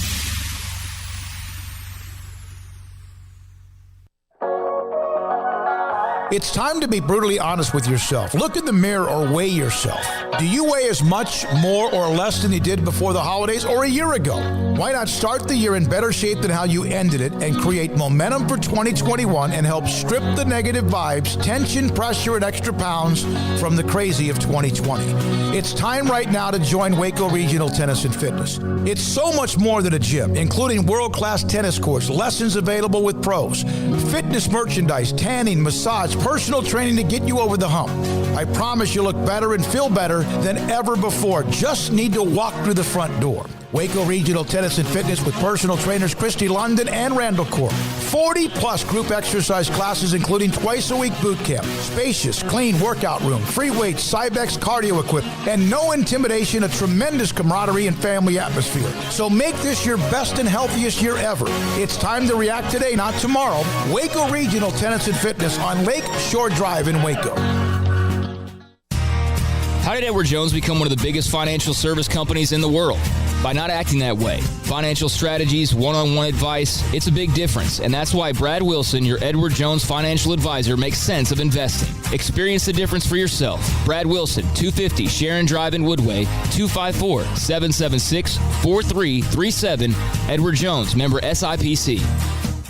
Boozers is the wedding ring store and more. If you're ready to get engaged or already married and want to upgrade your wife's ring for a special anniversary, Boozers is the place to go. With the largest selection of premier quality diamond engagement rings and wedding rings in Central Texas. They have 7 cases with over 300 styles of rings from top designers like Natalie Kay. Choose from yellow, white, or rose gold, plus beautiful top quality loose diamonds. With an in-house jewelry, they can also custom make anything you want. Bring in a picture or drawing and let Boozers create your one-of-a-kind pendant or ring. They can even use some of your old gold and diamond jewelry to create something new. At Boozers, you'll find a great selection of quality timepieces, and Boozers is the place for expert watch maintenance and repairs, too. They specialize in expert Rolex watch repair for fine jewelry, watches, custom work, and more. Go to Boozers on Valley Mills and Lake Air Drive in Waco. Boozers, the wedding ring store and more. Welcome back to SicEm365 Radio. The SicEm365 Radio app is sponsored by Alan Samuels Dodge Chrysler Jeep Ram Fiat in Waco. Your friend in the car business at Loop 340 and east of 84. Come by. Let's be friends.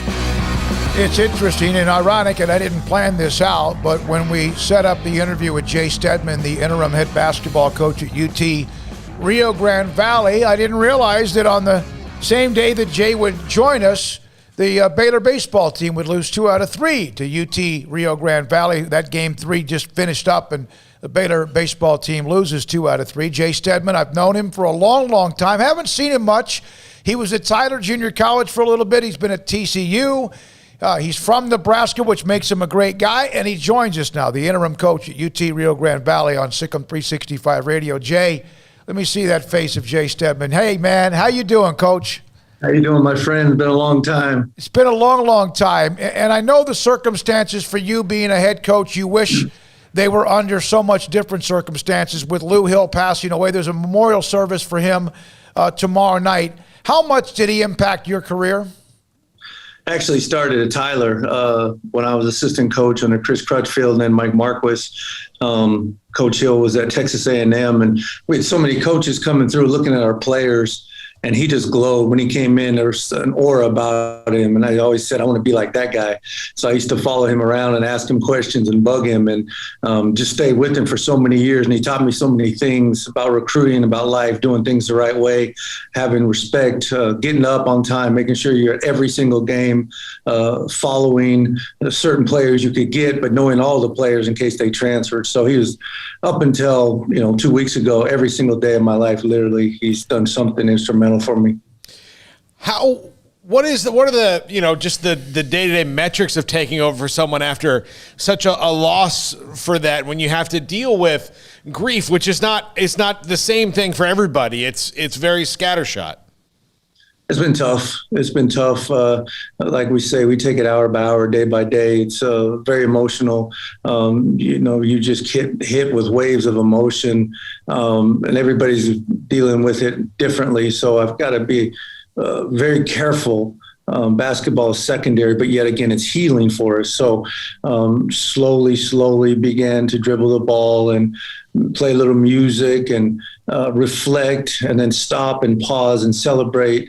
And, last night we finally played, and the Hill family's here, and there was a lot of tears. There'll be a lot of emotion tomorrow. So, like I said, just taking it hour by hour, day by day, and slowly putting the pieces back together, celebrating Coach's life, what he built here, what he taught us.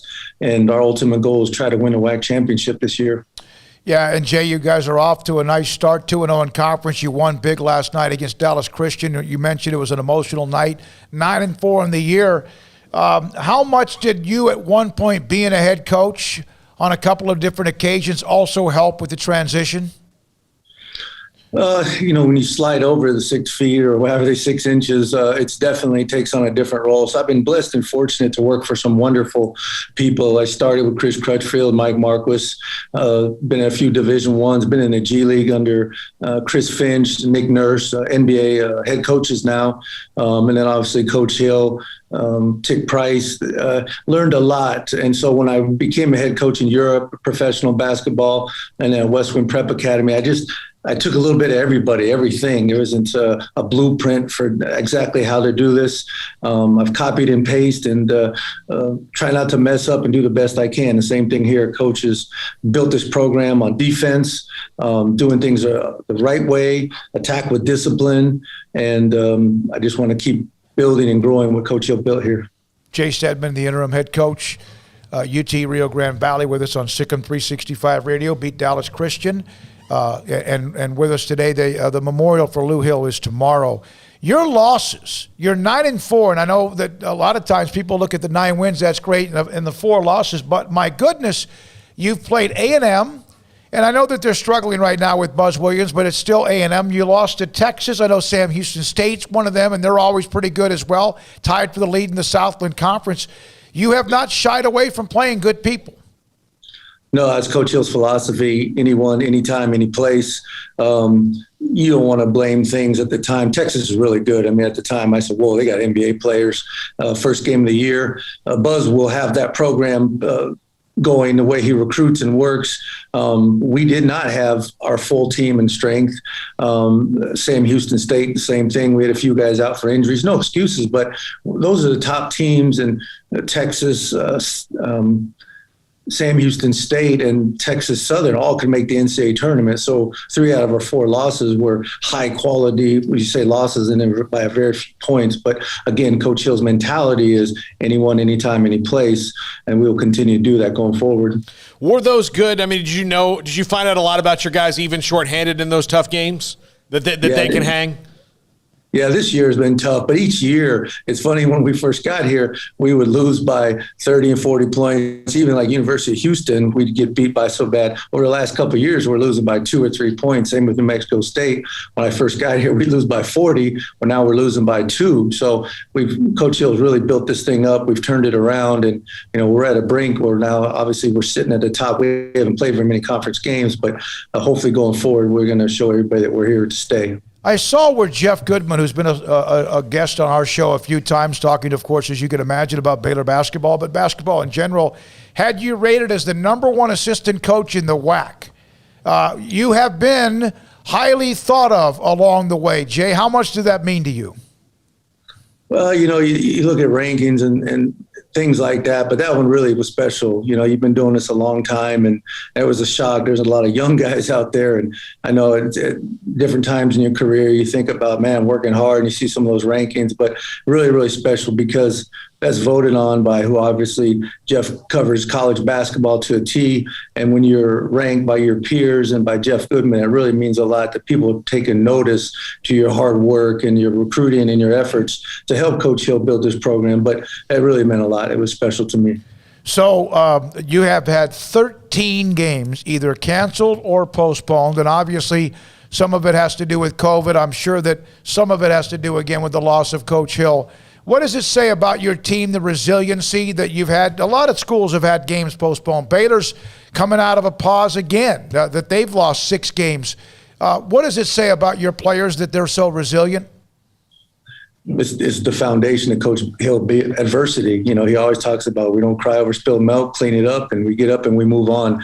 The whole country is dealing with loss. There's people that lost many thousands of lives. There's people who don't have power. There's the storm. There's always something. So let's do the best we can. We practice quite a bit. We've done a lot of shooting, a lot of things we can do. We try to be creative with scrimmages. We just got to prepare and hopefully play that next weekend. If something doesn't happen, we pick up the phone, try to play somebody. If not, we don't complain about it. We just keep grinding, digging, and just getting ready for the next opportunity that we will have, because there's a lot of people today that are suffering, that are going through a lot of things. So if we can put a little joy and smile on their face, having UTRGV win basketball games, that's what we're going to try to do. I saw this note too, Jay. I hope you don't mind me mentioning this. You were a part of the Ponca tribe, right, in Nebraska. And now you, along with University of Houston's Kelvin Sampson, are the 2 Native American head coaches in college basketball. Is that correct? Yes, sir. That's a pretty neat deal. My mother's full Ponca Indian from Nebraska, obviously where I'm from, and recognize our tribe and being Native American. Rob McLean on our team is half Native American too. So it means a lot. There's a lot of struggles in the Native American community. People always are talking about African American or Hispanic or different races and cultures, and kind of forget that, this country was founded as Native American, and there's a lot of good players, both boys and girls, and it means a lot that to be recognized. And Coach Sampson, I know, does a lot for his tribe too. His son does a lot too, and means a lot to a lot of people, a lot of kids that are aspiring for some hope, some dreams. And basketball is a tool that we use to get out of the reservation and try to make a better way for themselves. I try to do my homework, but with you being a part of the WAC, isn't that the expansion, the league that's now adding Stephen F. Austin, Sam Houston State, among many others here starting, was it maybe next year? Yeah, and they brought in the 4 best teams. We want to open our arms, but it could have been somebody else. You talk about, man, Sam Houston State, Abilene Christian. Those. I said, Jace, we don't want to play. We keep losing to you guys. So I really believe the WAC's going to take off as an unbelievable mid-major conference. I think with the new coaches we have here, especially with Billy Gillespie, Chris Jans, GCU's doing wonderful things, Cal Baptist, and then you add those guys from the Southland. It's going to be an unbelievable league. It's going to be very fun and exciting. Yeah, you be careful with my Jacks now. Kyle Keller and what they've done, you be nice to them, okay? He called and wanted to play us, and man, we don't want to play you guys. We want to win some games.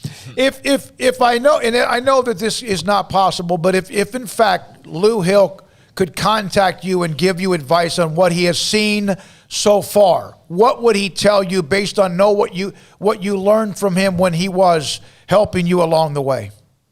He had asked me, the success he's had, and, his name's popped up for some other jobs, and you don't know how this business works. And he asked me, he said, what would you do if you got the job? I said, Coach, I'm going to do everything you did. We went from the bottom to the top. Yep. I said, why would I change anything? Your offense, your defense, the way he talks to the players, the way he puts such a positive spin on things. But we work, we grind, we practice. Our defense is our backbone. Again, attack with discipline. We are going to press you and attack you. And I'm just going to completely follow his blueprint until we win the WAC championship. So I hope he's looking down, smiling, and I'm always going to look up and let him know that I'm doing it his way. Yeah, Jay, thanks for your time. Anything else, Craig or Paul? Man, it's good to see your face, Jay. I remember the days under Chris Crutchfield when you were at Tyler. You mentioned Mike Marquis. He's still there at TJC, and those were some really good basketball teams, and you can recruit. There's no question about it. You could also coach, and I wish you the absolute best of luck, and thank you for your time, and good luck with everything, the emotions of tomorrow and also going forward. Thank you, my friend. It really means a lot. Please stay in touch. Hey, Jonah Goldberg, thank you as well. You too. That's Jay Stedman. Good guy. And, man, talk about taking over. Lou Hill was 55. Died in his sleep after the loss. They lost by 2. It's one of the 4 losses. And the next day, he's gone. And Jeff Goodman said that Jay Stedman was the #1 assistant coach in the WAC and among the top assistant coaches in America. And I remember, here's another guy that once was at Tyler Junior College, and wish him the best of luck.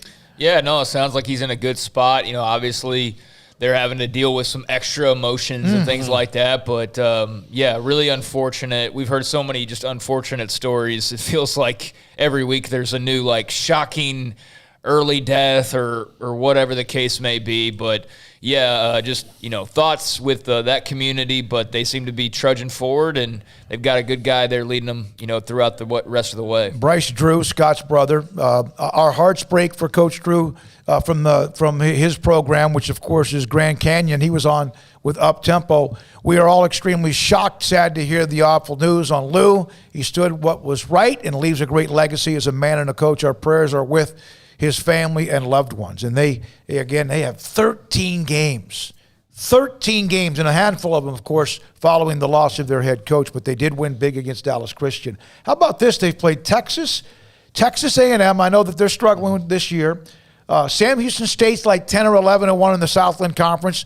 Their 1 losses to SFA, whose 1 losses to Abilene Christian. That's a really good league. And then also Texas Southern is usually one of the teams that does get to the tournament. Didn't Texas Southern come in here a couple years ago? And beat Baylor. Yeah, they did. So what's it going to take for Buzz Williams to get that thing? I just think it's going to be getting the guy. I mean, working the transfer portal, obviously, getting the guys, getting the recruits. But what's going to happen at A&M is what usually happens with A&M at basketball is they're not good. And everybody forgets that they've got a good coach there, and then all of a sudden you turn around and they're a Sweet 16 team. I mean, that's probably what's going to happen. It'll come out of nowhere because we'll stop paying attention. Yeah, well, in college basketball, all it takes is, I say all it takes, but nothing quicker than just landing that next DeAndre Jordan or that one player that can make that massive difference for you. I mean, that's the thing is you don't need to have 12 through 1 be all super scorers or super defensive guys. I mean, in college basketball, you can have a couple really good players that make all the difference. So, yeah, I mean, just keep recruiting and you'll probably find that guy. But just taking a little longer than I anticipated for him to get that thing kind of moving along. They're 2-6 in the conference. They're 8-7 overall. The conference this year with a couple of teams that jumped up. Everyone kind of knew that there might be some that make that move. Of course, it's the year when Kentucky's 7-7 overall. But some of the blue bloods that we picked on a little bit earlier because they don't get picked on very often. Kansas has now won several in a row. Duke had a big win the other night. I forgot who it was against. It was against somebody in the top 10 or 15.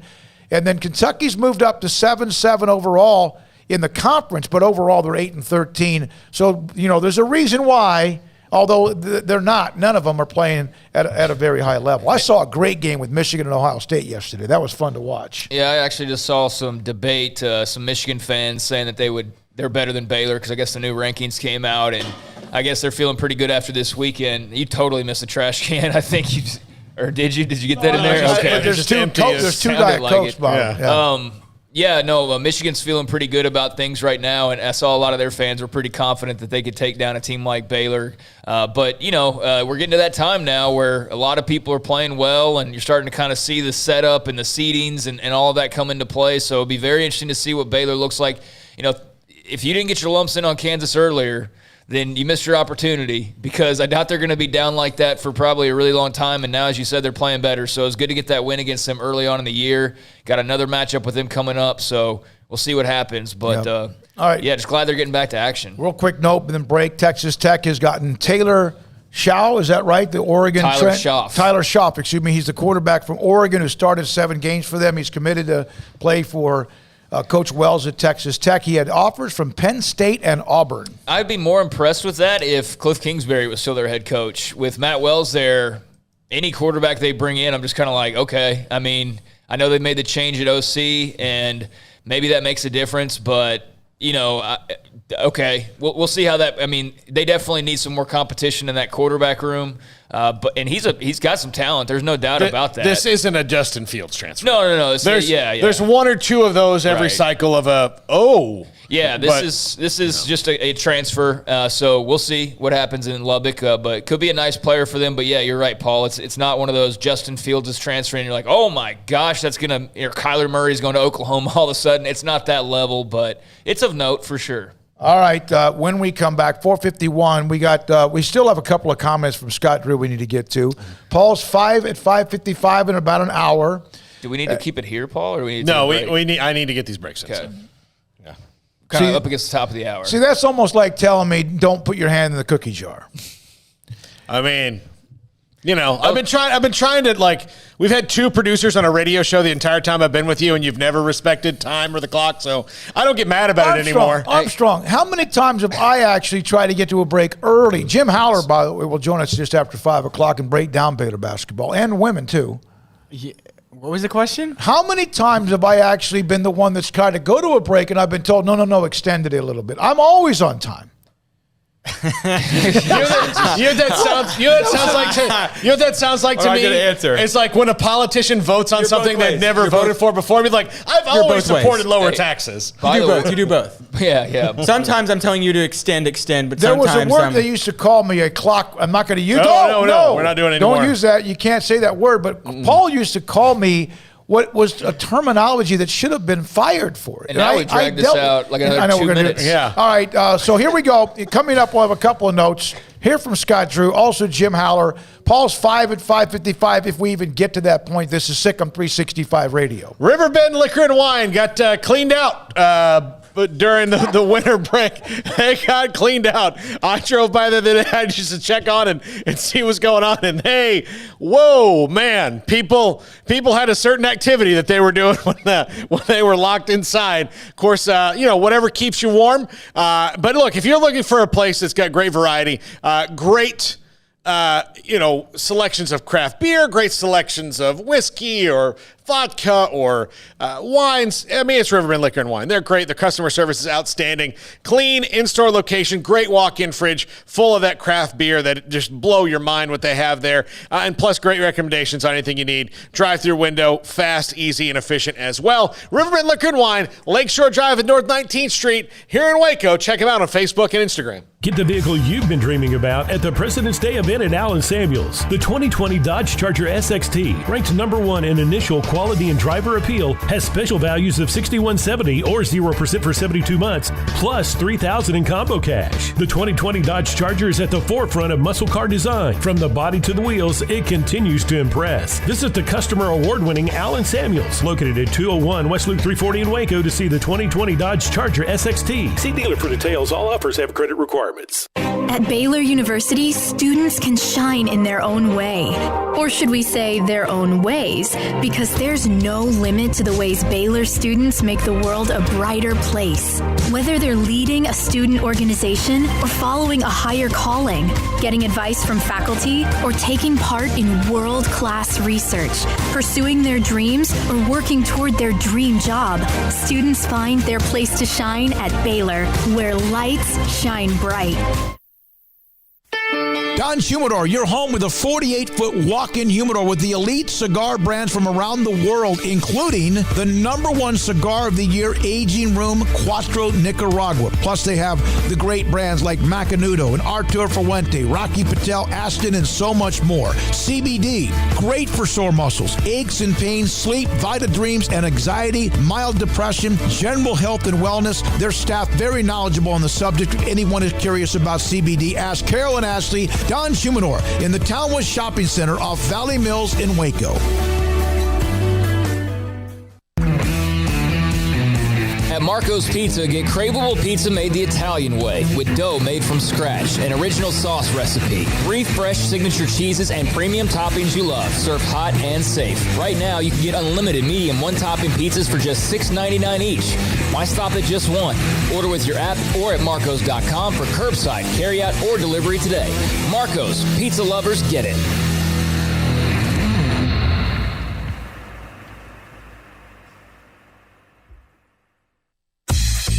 Southwest Sports Medicine and Orthopedics, the team physician of Baylor Athletics. Our doctors specialize in the diagnosis and treatment of any and all sports-related injuries. Celebrating over a decade of service in Central Texas, our doctors are equipped to handle a wide range of issues, whether it's your foot or ankle, orthopedic spine care, your hand or wrist, knee and shoulder pain, or if you're in need of our arthritis or total joint clinic. Come see us at the new Baylor Scott and White Ted and Sue Getterman Sports and Orthopedic Center. Trusted doctors at Baylor Trust, Southwest Sports Medicine and Orthopedics. Our goal is to get you back in the game. Y'all listen up. Let me tell you something about group meals from Rudy's Barbecue. It's got all you need for all the folks you gotta feed, smoked meat, sides, and more. There's everything down to the tablecloth, just like the one that you see at the store. At a bridal shower, it's better than flowers. And a long business meeting, it'll pass the hours. It'll feed all the cousins at a family function. It's better than potluck at a church luncheon. Next time you need to feed 10 or more, call and order a Rudy's group meal. Next in line. Welcome back to SicEm365 Radio. Are you a SicEm365 super fan? Then try out our premium subscriptions at SicEm365.com. All right, here we go. This 4 o'clock hour. Jim Haller in the next segment will join us. You guys see this stuff with the young 7-on-7 football player going after Cam Newton? I liked Cam's response. Not in the moment, Cam was very annoyed, and he had every right to be. But I did like Cam's response, and like I would like to talk to this kid's father, and kind of have a learning experience with him. That was good to me. That kid, like, you're a free agent in the NFL. So what? You know what? I would kill to be a free agent in the NFL. I know. He's made over $100 million, won a Heisman, won a national title, and won a national title at junior college as well. Played in the Super Bowl. Yeah. Came up short. I think it's just a punk-ass kid who doesn't have a whole lot of guidance or who has an ego at 17, 18, whatever he is, that's really going to need to be reeled in unless he wants a lot of just bad things to happen in the future in his life. Kids pop off, kids talk trash and all that, but just the disrespect of being at a camp setting or whatever this was, and here's this NFL player who has won a Heisman, who was the biggest player in college football years ago, who was the biggest player in the NFL a few years ago. That window was very short, but he was.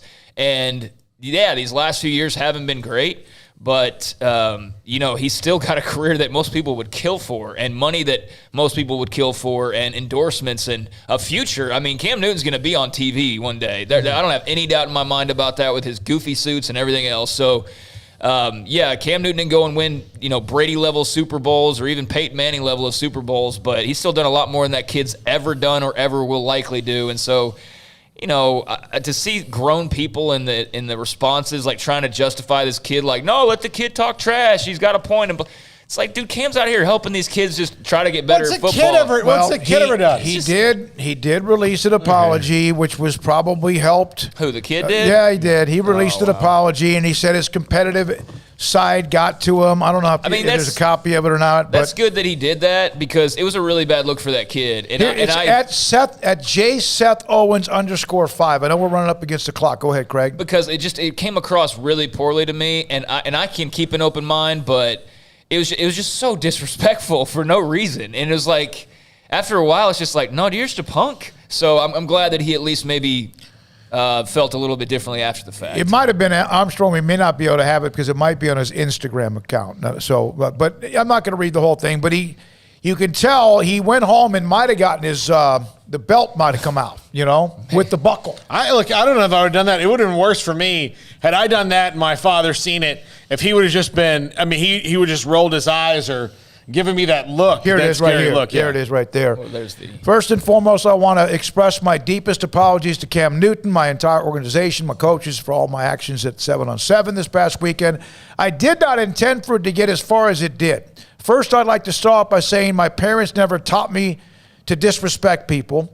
As a football player, I let my competitive side get the best of me, and it was a huge miscommunication. That's kind of a cop-out, a little bit there by saying the competitive side, but okay. It was in the midst of a moment, I realize now how a lot of you took it as disrespect. No, everybody that I can think of took it as disrespect, so don't say because of how we took it. You should understand that. Well, first of all, he doesn't have to do this, so kudos to him, although it might be forced. But regardless, he's still putting out a statement when he could have just been a punk and lived off of being the kid who talked trash to Cam Newton. But it was the stuff he was saying to Cam. Like, he was talking to Cam like Cam's some bum loser who's... some guy off the street with a bottle of wine in his anything. He kept saying, you're a free agent, bro. Yeah. You're a free agent. After how many millions he made on deals with the Panthers and then, the lesser chunk of change he made with the Patriots, but still. I might have gone, here's the difference between me and I like to think I could keep my cool. Between me and Cam, if I was Cam, I would have gone full Leo DiCaprio, like, you want to call these? Fun coupons. Yeah. Right. Kyle Long said he's a better man than I am.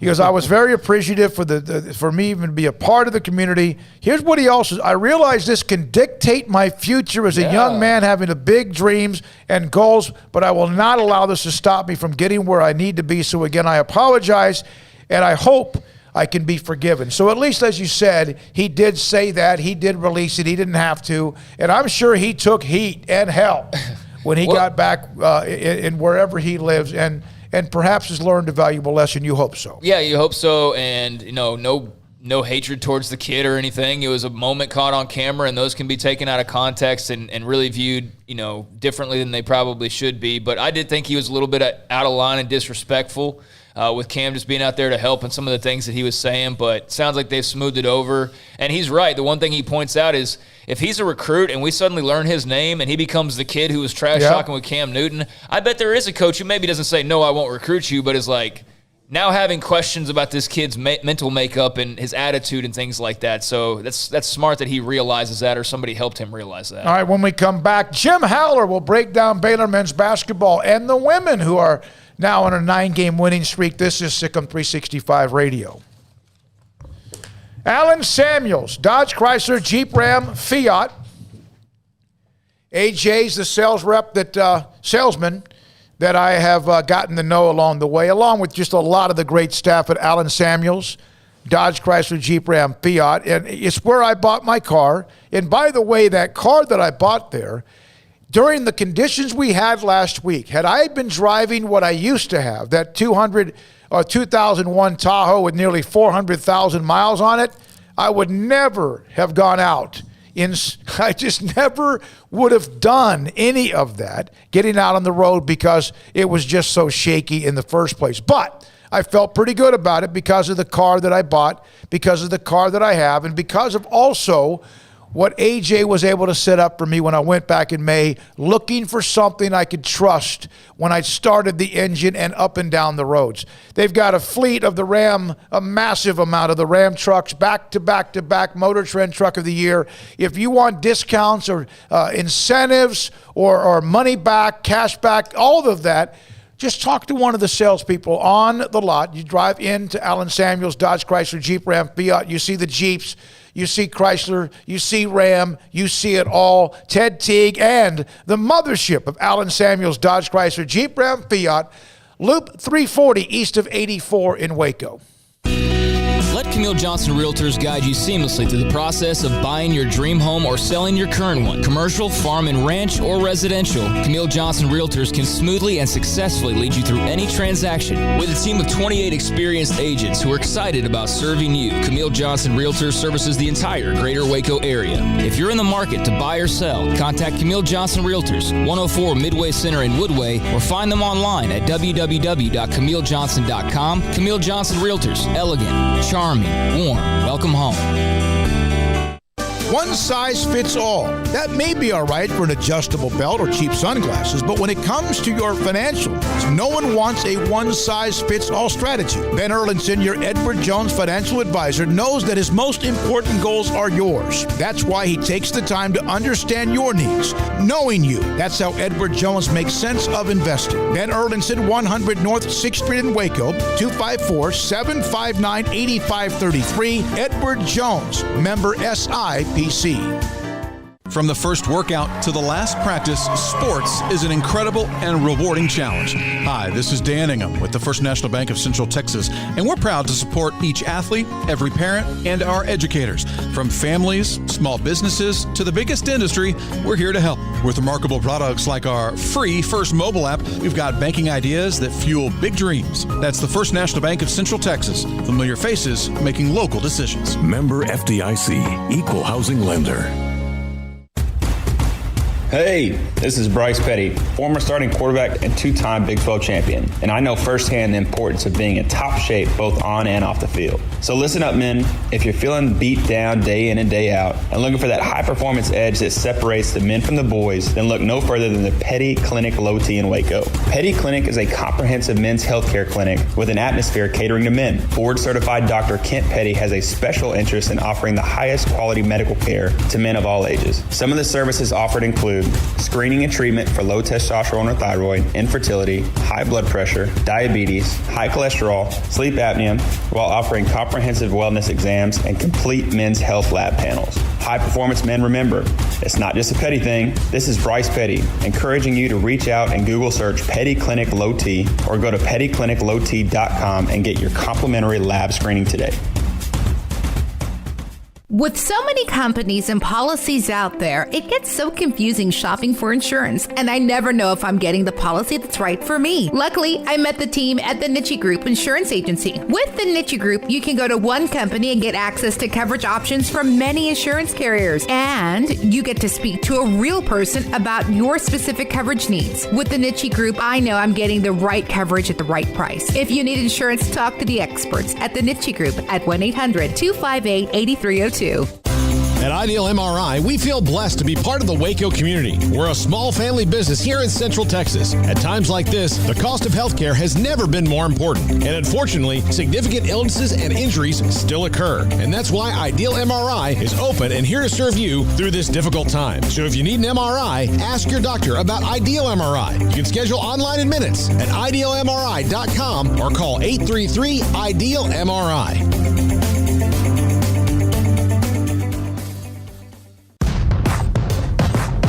Welcome back to SicEm365 Radio. We're very blessed to have not only experienced guys, but also high character and diligent guys that do the right things. The 5 o'clock hour is sponsored by Edward Jones Investments with financial advisor Tom Albers, staying in touch with you and your money through these difficult and changing times. Edward Jones, making sense of investing. Now here's David Smoak, Paul Catalina, and Craig Smoak. All right, here we go. Jim Haller can break it down. Love when we get him on. It's been a while. Jim Haller, former Baylor head coach, now college basketball analyst, both men and women's basketball, joins us on SicEm365 Radio. Paul, did I hear you invited him? Yeah. To the shrine. Open invitation. Yeah, 101 Elm Avenue. Yeah, he even promised me he'd put the camera on me, man. I'll get my hair cut. Whoa! What little I have left. Yeah. Well, you and me both, Jim. On occasion, that's why I'm going to start wearing a hat, by the way. So how much of a challenge, because this latest pause for Baylor, there were a lot of people involved here, players, coaches, whatever, as they bounce back. They've been through the pauses. They understand it, but the challenge of after what has it been? Since January 2nd, Jim, and your thoughts about Baylor starting back up this week? Well, certainly it's a challenge, but we've seen other teams go through it. You saw Ohio State came back pretty impressively after being off. Michigan, number 3 team in the country, they've gone through these issues. But the good thing about it, Baylor's got such an experienced team, and here's the difference. This Baylor team does not depend on offensive efficiency. They do so many other things well, and I think they're going to be just fine. The biggest challenge is going to be, you never know. I mean, tomorrow night, Iowa State, they could get hot, but the big challenge is when you have to play West Virginia and Kansas back-to-back, one of them on the road, and you only have one day between. Now, that's the real challenge, whether you've been playing or you've been off. Is the bigger challenge just going to be getting in game shape by then? Well, that's the beauty of having the depth that Baylor has. I mean, they've got 8 players that are truly a true 8-man rotation, and then you've got L.J. Cryer, who's a heck of a player, be starting for a lot of teams. He's right there if you need him. So I don't think conditioning, the timing probably will be off a little bit tomorrow night, but it's a good thing they have what I would say a lesser challenge tomorrow night than they're going to have against West Virginia or Kansas. Of course, Kansas, after being knocked out of the top 25, they jumped back to number 17 this week. West Virginia, number 10. The Big 12 is awesome. 6 teams in the top 18 today. How do you think Baylor matches up with West Virginia? Well, Craig, that's a good question, and I'm sure that's one that the Baylor coaches are spending a lot of time working on. I would say the biggest challenge is that big Culver kid inside for West Virginia. I think he's really, really good. Very athletic, runs the floor extremely well.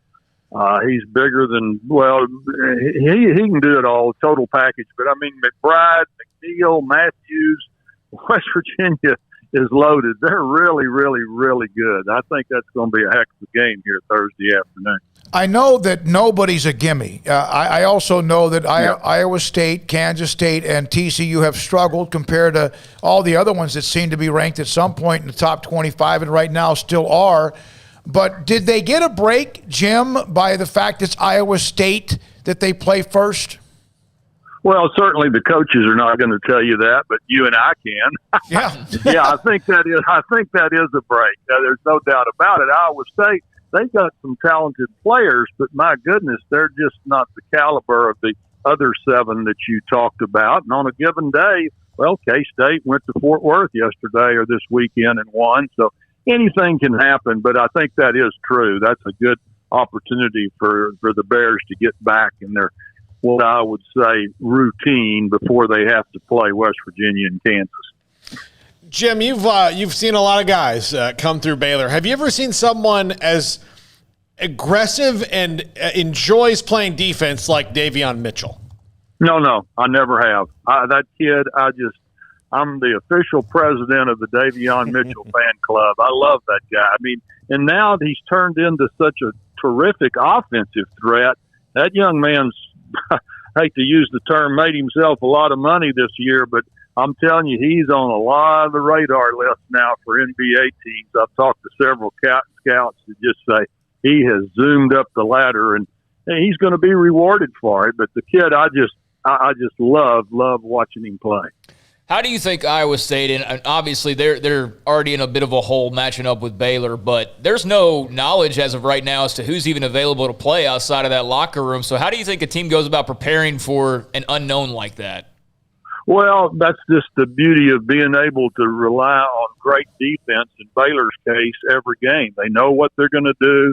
Now maybe you don't have the tendencies to go on, push this kid to the left, do this, do that. But, that's what makes this Baylor team so good. It doesn't seem to make any difference who they play or what style they face. They just adjust quickly and get the job done because of want to and desire and aggressiveness. They've got the package to face unknown situations. When you say defense, this is a different animal, isn't it? That Baylor's doing right now with what they do. You mentioned not only they're not dependent on the offense, but it leads to some offense. When you see them as a coach, when you see them in the rotations or how they seem to be almost, I don't know how to describe it, so almost effortless with what they're doing, but with great effort, how do you beam as a head coach? Well, I'm going to tell you something. What they've done to teach these players defense in the total team rotations that they depend on, it's just incredible. Now, look, let's just talk about Matthew Meyer. I love that kid. When he came to Baylor, he could not even spell the word defense. I mean, that kid now, he is a tough defensive player. And you watch him. He comes from the offside and makes plays, draws charges. I watched him play in high school when he was at Westlake with that Brock Cunningham that's at Texas now, and they had that other big 7-footer.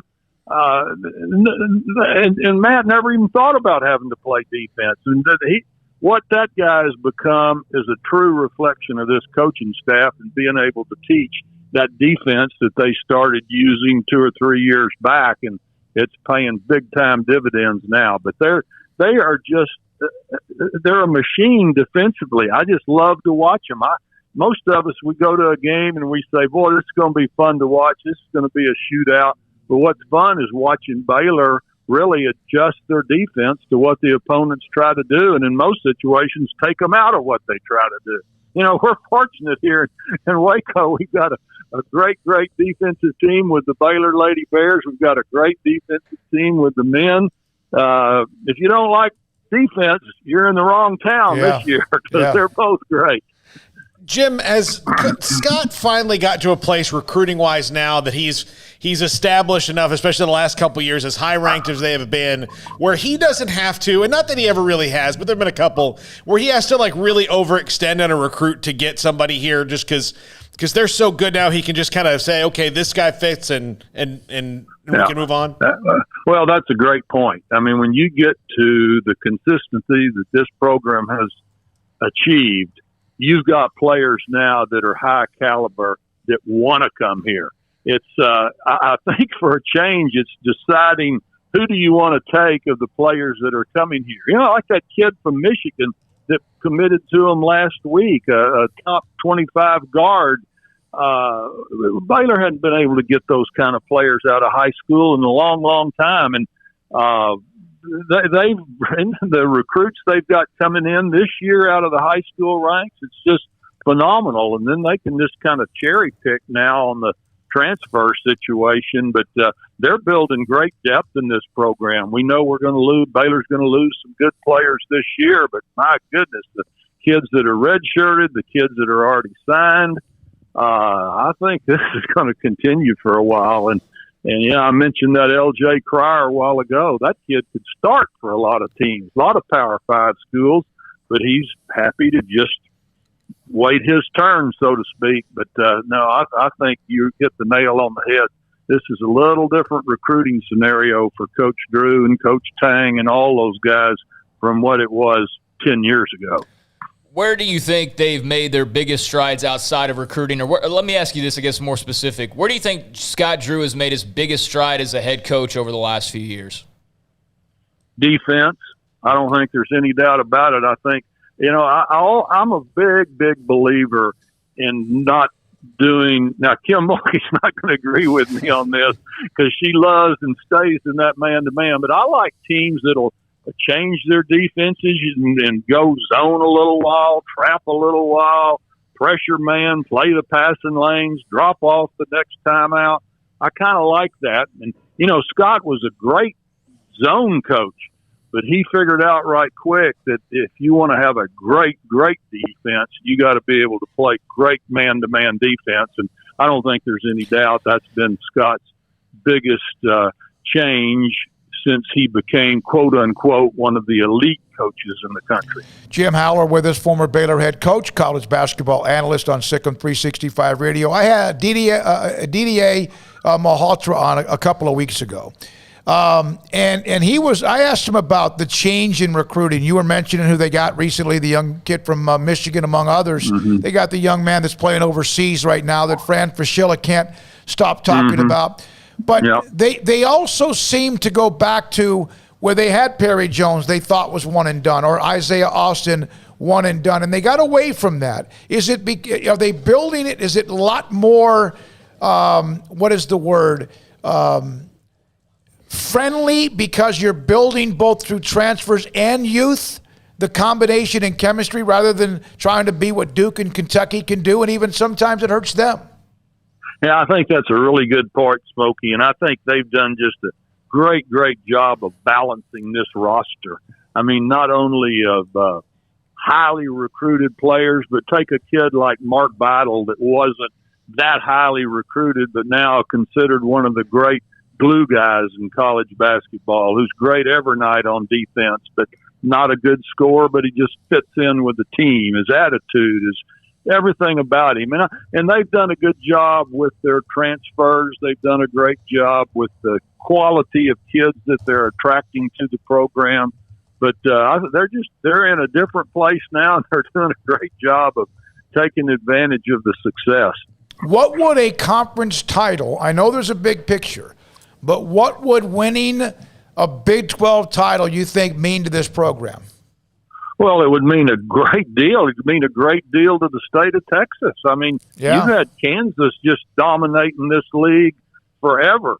And if Baylor could pull off that championship, and there's still a lot of tough games ahead, as we all know, but it would be a monumental achievement. I just don't think people realize how fabulous this opportunity is. It just doesn't happen very, very often. And I do think the whole state of Texas would be happy for a Texas school to achieve that. And then it would give this program another shot in the arm and more impetus nationally to get the very best players. And, it's just, if it happens, it'll be wonderful. You mentioned the Lady Bears, and they are now, I think it's 9 in a row, that Oklahoma with Maddie Williams, and they shoot the three well, which is sometimes what can get a Kim team if somebody's hot. Your thoughts about where they are?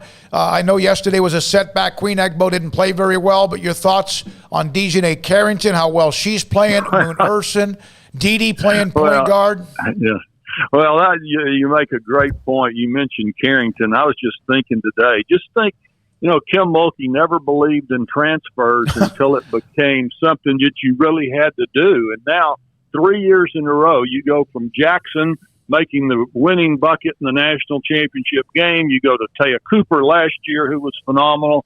This year, Carrington may be the best offensively of all three of them. And, I mean, she came in, remember, at West Virginia early in the year and just went nuts off the bench.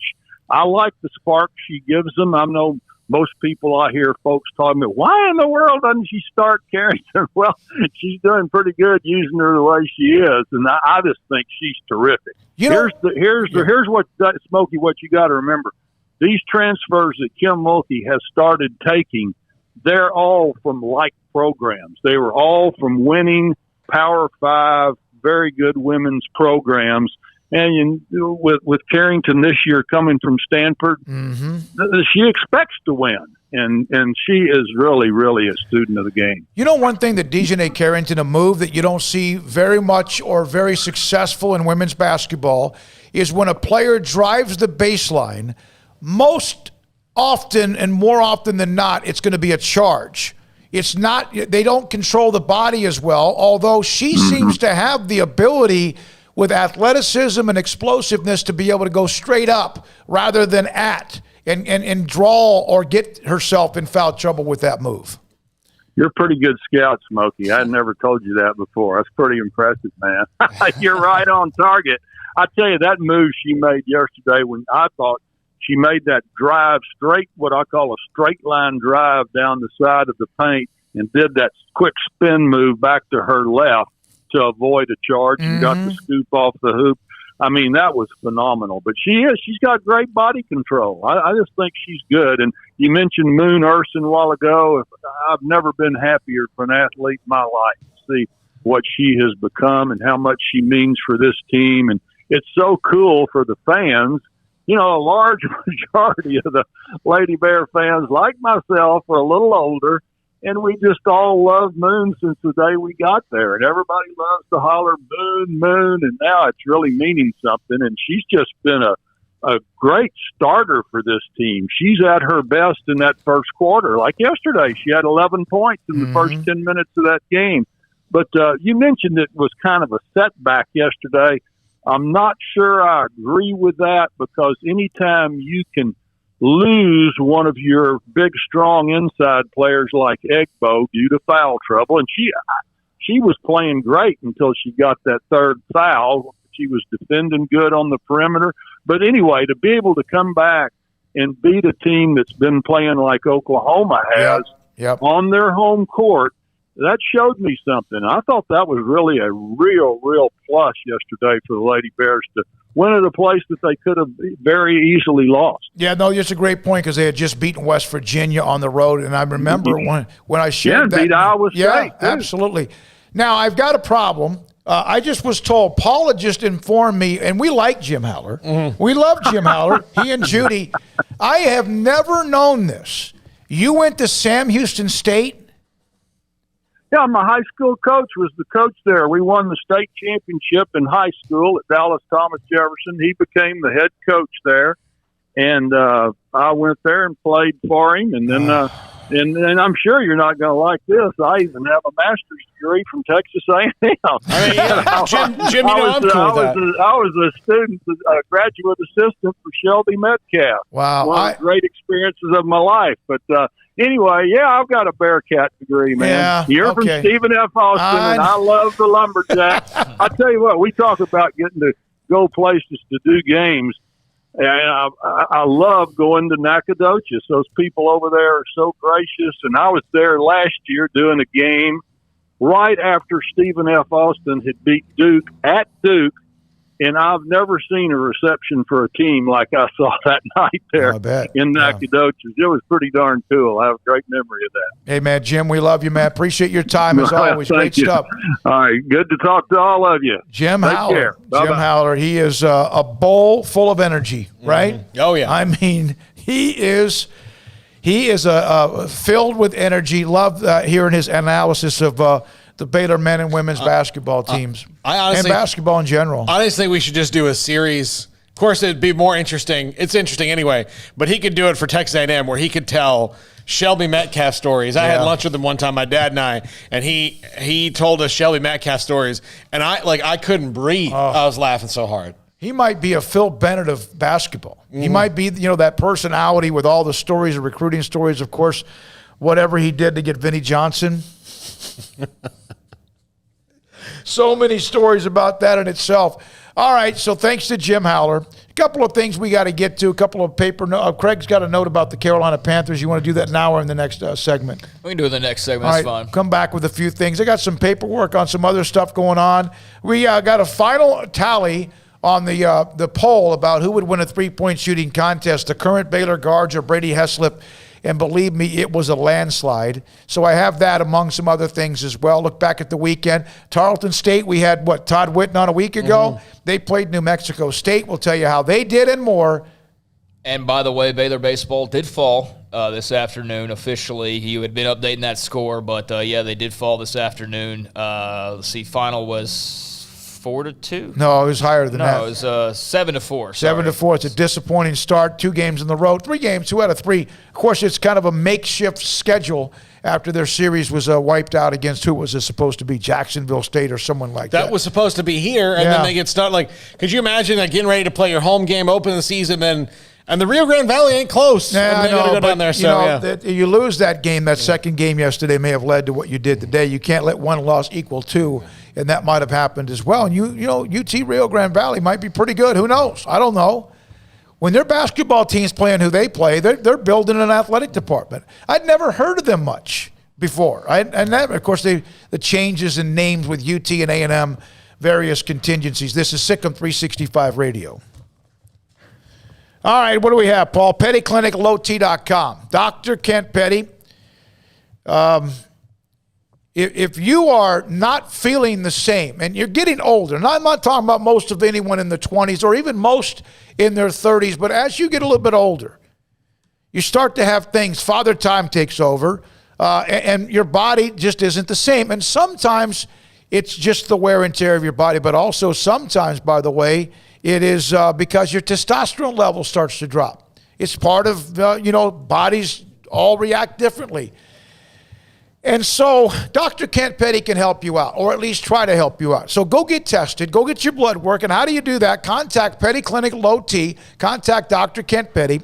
And then tell him, hey, David Smoak was saying that you can help me out, and I might, or at least I'm a little concerned about my testosterone levels being too low. I'm a little bit lethargic. My sex drive's not the same. Something's missing, Doc, and he'll get your blood work. Look at it, and if your testosterone levels are too low, he can put you in a program to help you become the high-performance man you want to be. It could be even help how it affects sleeping.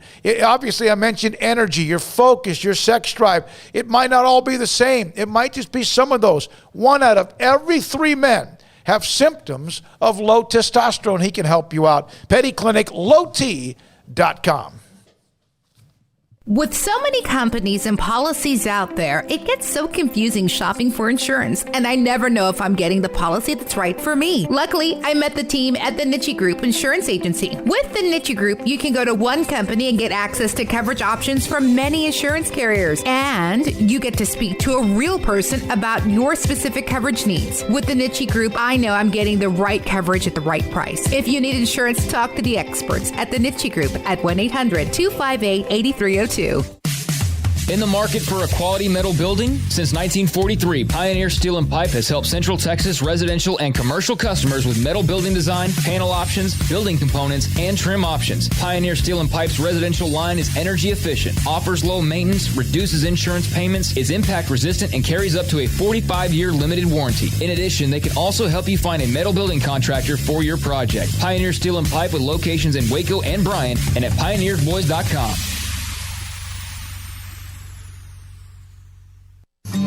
With more than 160,000 alumni worldwide and counting, the Baylor family is growing. And through the university's expanded Baylor alumni program, the family is growing closer.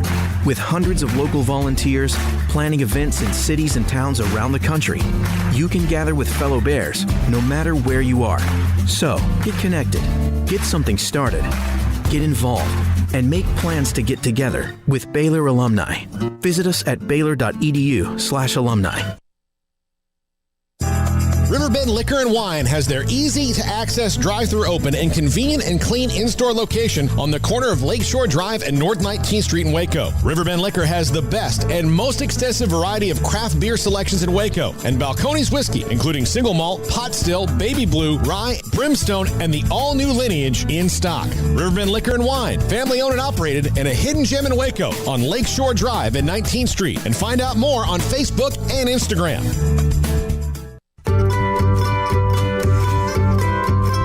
You want to know why Stonewood Dental is so successful? Listen to what happy customers have to say. It's pleasant. It's different than any other dentist office. I really feel like they care. And it's not that you're here for 2 hours waiting on someone to take care of you. It's quick and easy, and I bring my kids, and my kids love being here too. They really love the treasure box. Staff is really nice and accommodating, real friendly. You feel more like home. It's not sterile looking. Everybody has their own personalized rooms with decorations and decor, and they'll even have a blanket for you when it's cold. I've recommended people to actually come here, and they are patients now. I really love it here. It feels like family. Learn more, stonewood-dental.com.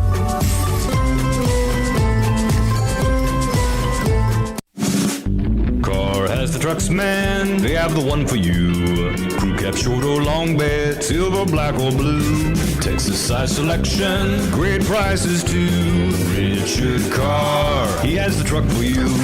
Carr has the trucks, man, he has the truck you need. If you want the best truck, you want a GMC. Texas size selection, great prices too. Richard Carr, they have the truck for you. Welcome back to SicEm365 Radio. Call us on the Impact Health Labs caller line at 254-339-1122. For your company's mass COVID testing, log on to impacthealthlabs.com.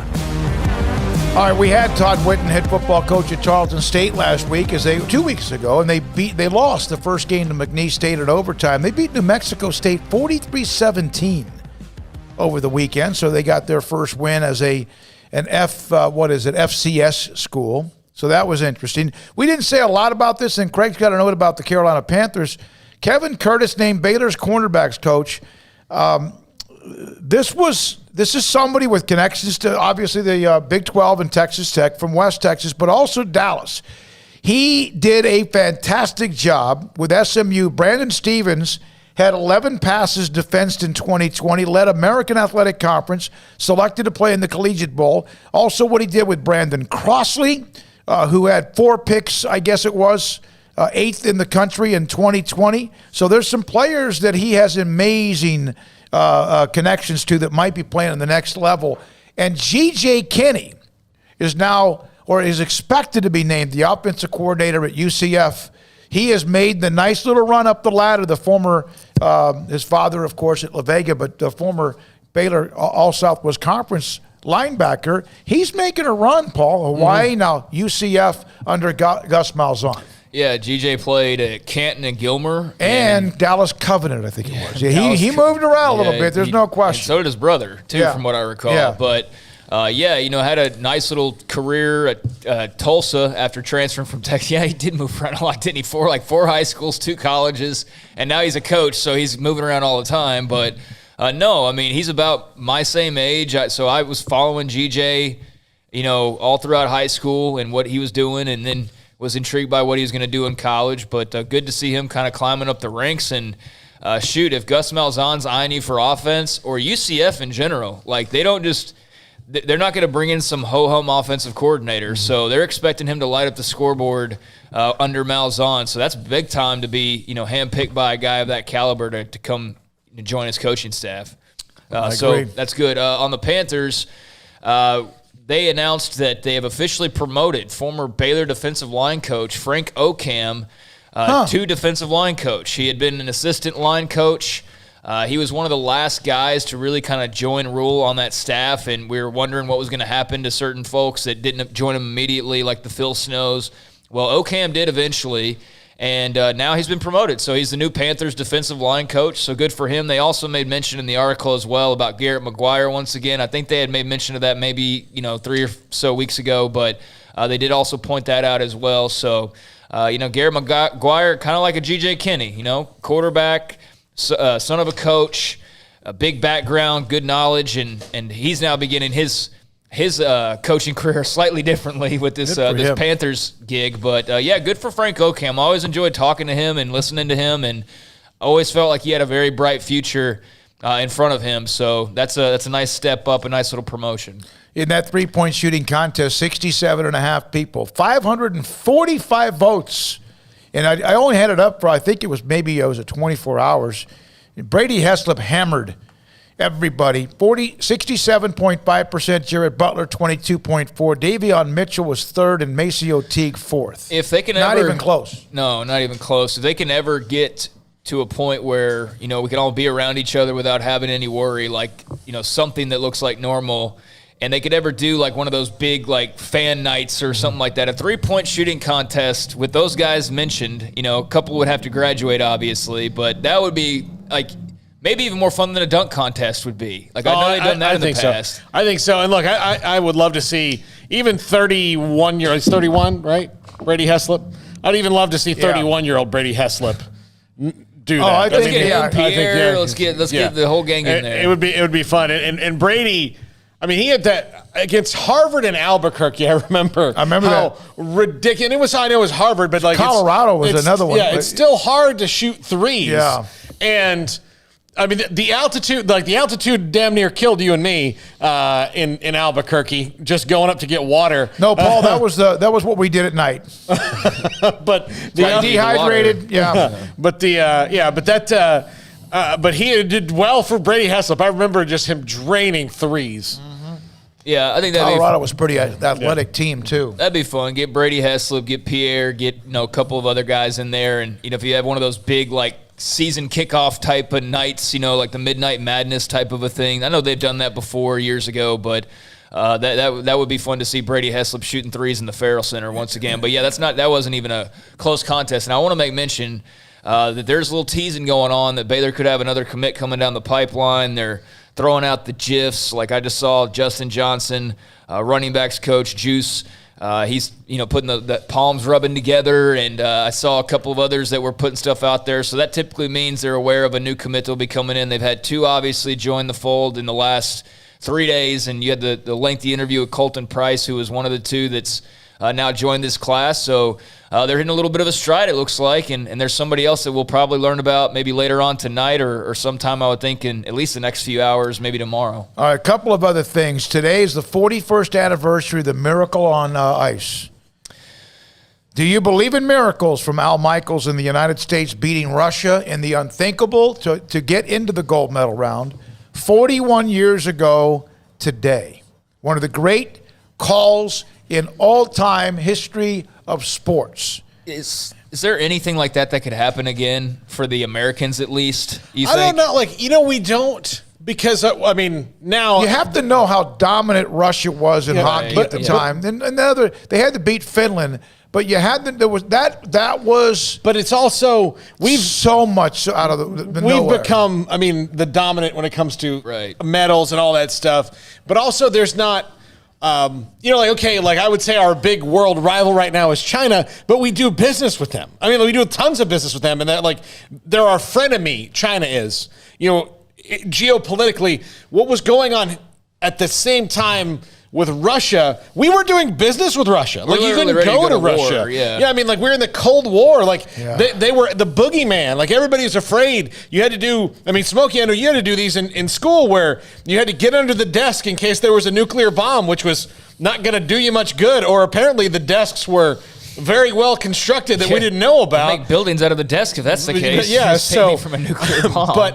But they, how do these things? So that was part of it. Was Russia was this big bad wolf. I was sitting, which we don't have anymore. I was sitting in my. It'd be almost like back when the United States lost in basketball to Russia, and they had the controversial in Munich in '72, which was just an overall disaster of an Olympics. But no, I was in my dorm at SFA, but I remember somehow, I don't remember how it was, how that that it started to get like chatter. Somehow might have been Sports Center because that would have just kind of been that they had beaten Russia. And I was like, stop. And they had. Were you like, what? In what sport? And it was a delay later on that night. I think they Baseball. showed. Yeah. It was shocking. And it's still to this day. It's everything. There's also a movie about it. There's a documentary about it. It's just incredible. So, there you go. There you go. This is it. Yep. This is unbelievable. And I get goosebumps. What?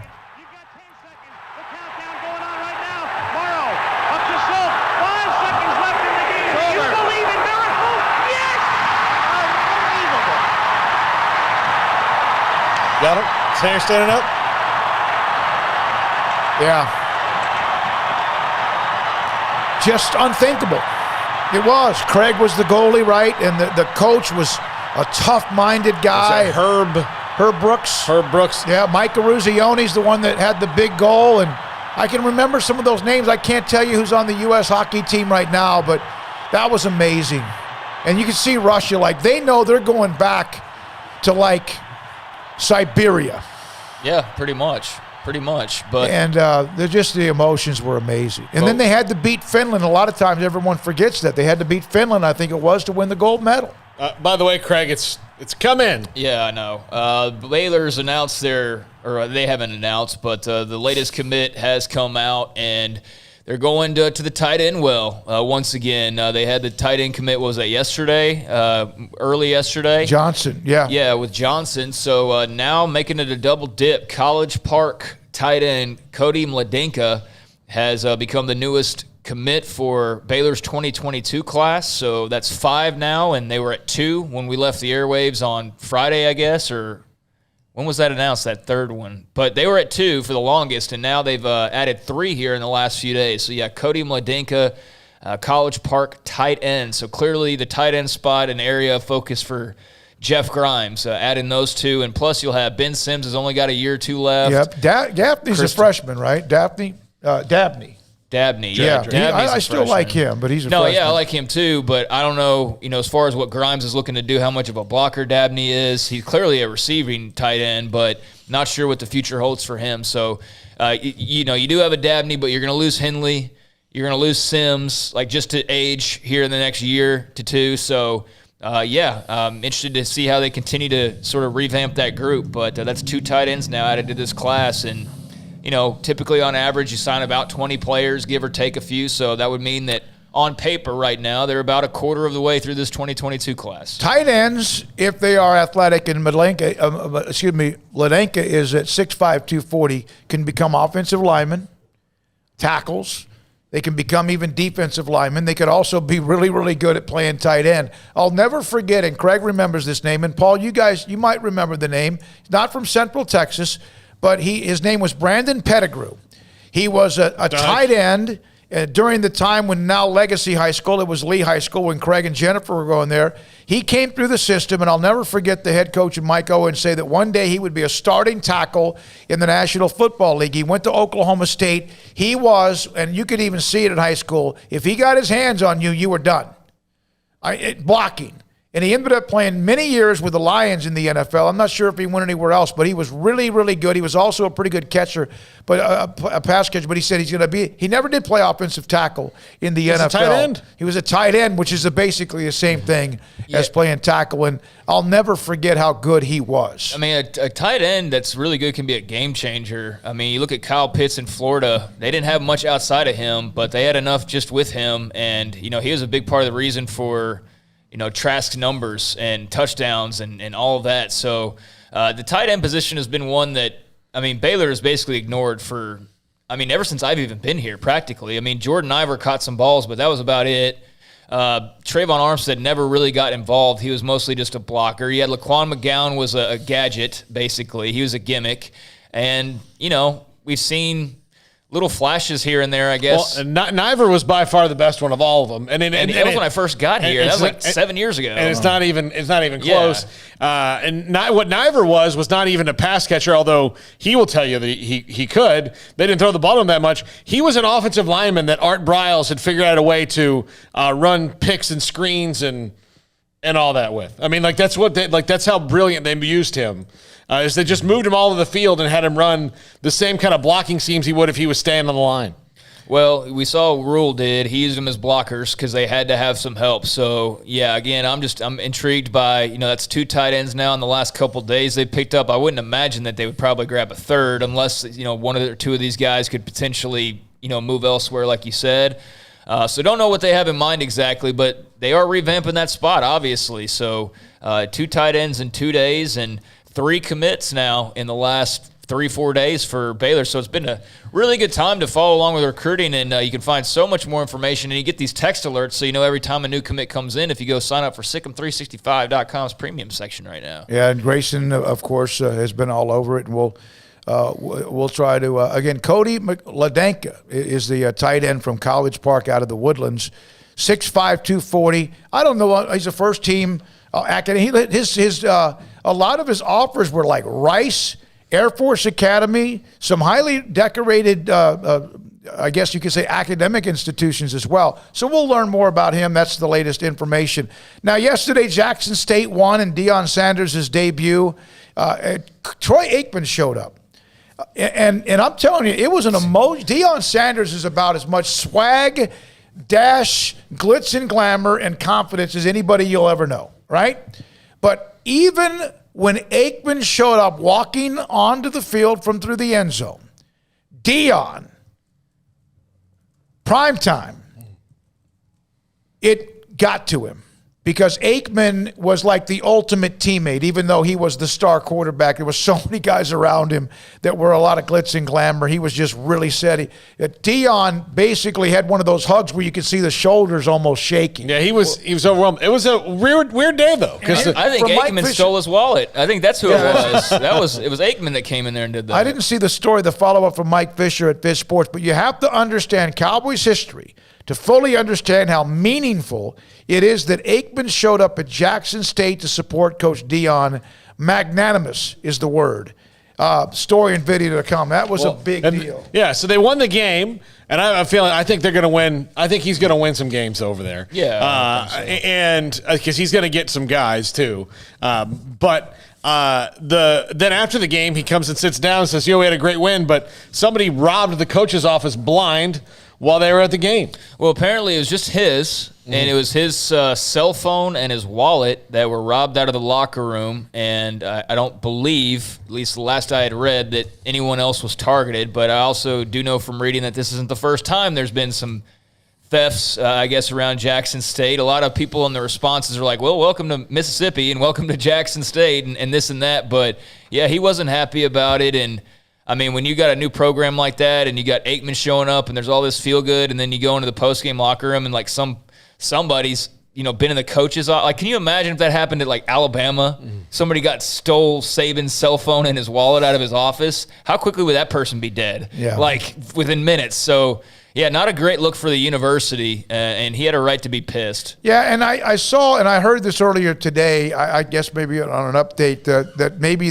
what they had, misplaced it. They misplaced it or whatever. I don't know the story. And I don't want to sit there and, like, here's from Nick Nyhouse. Jackson State releases new press release regarding today's situation. Those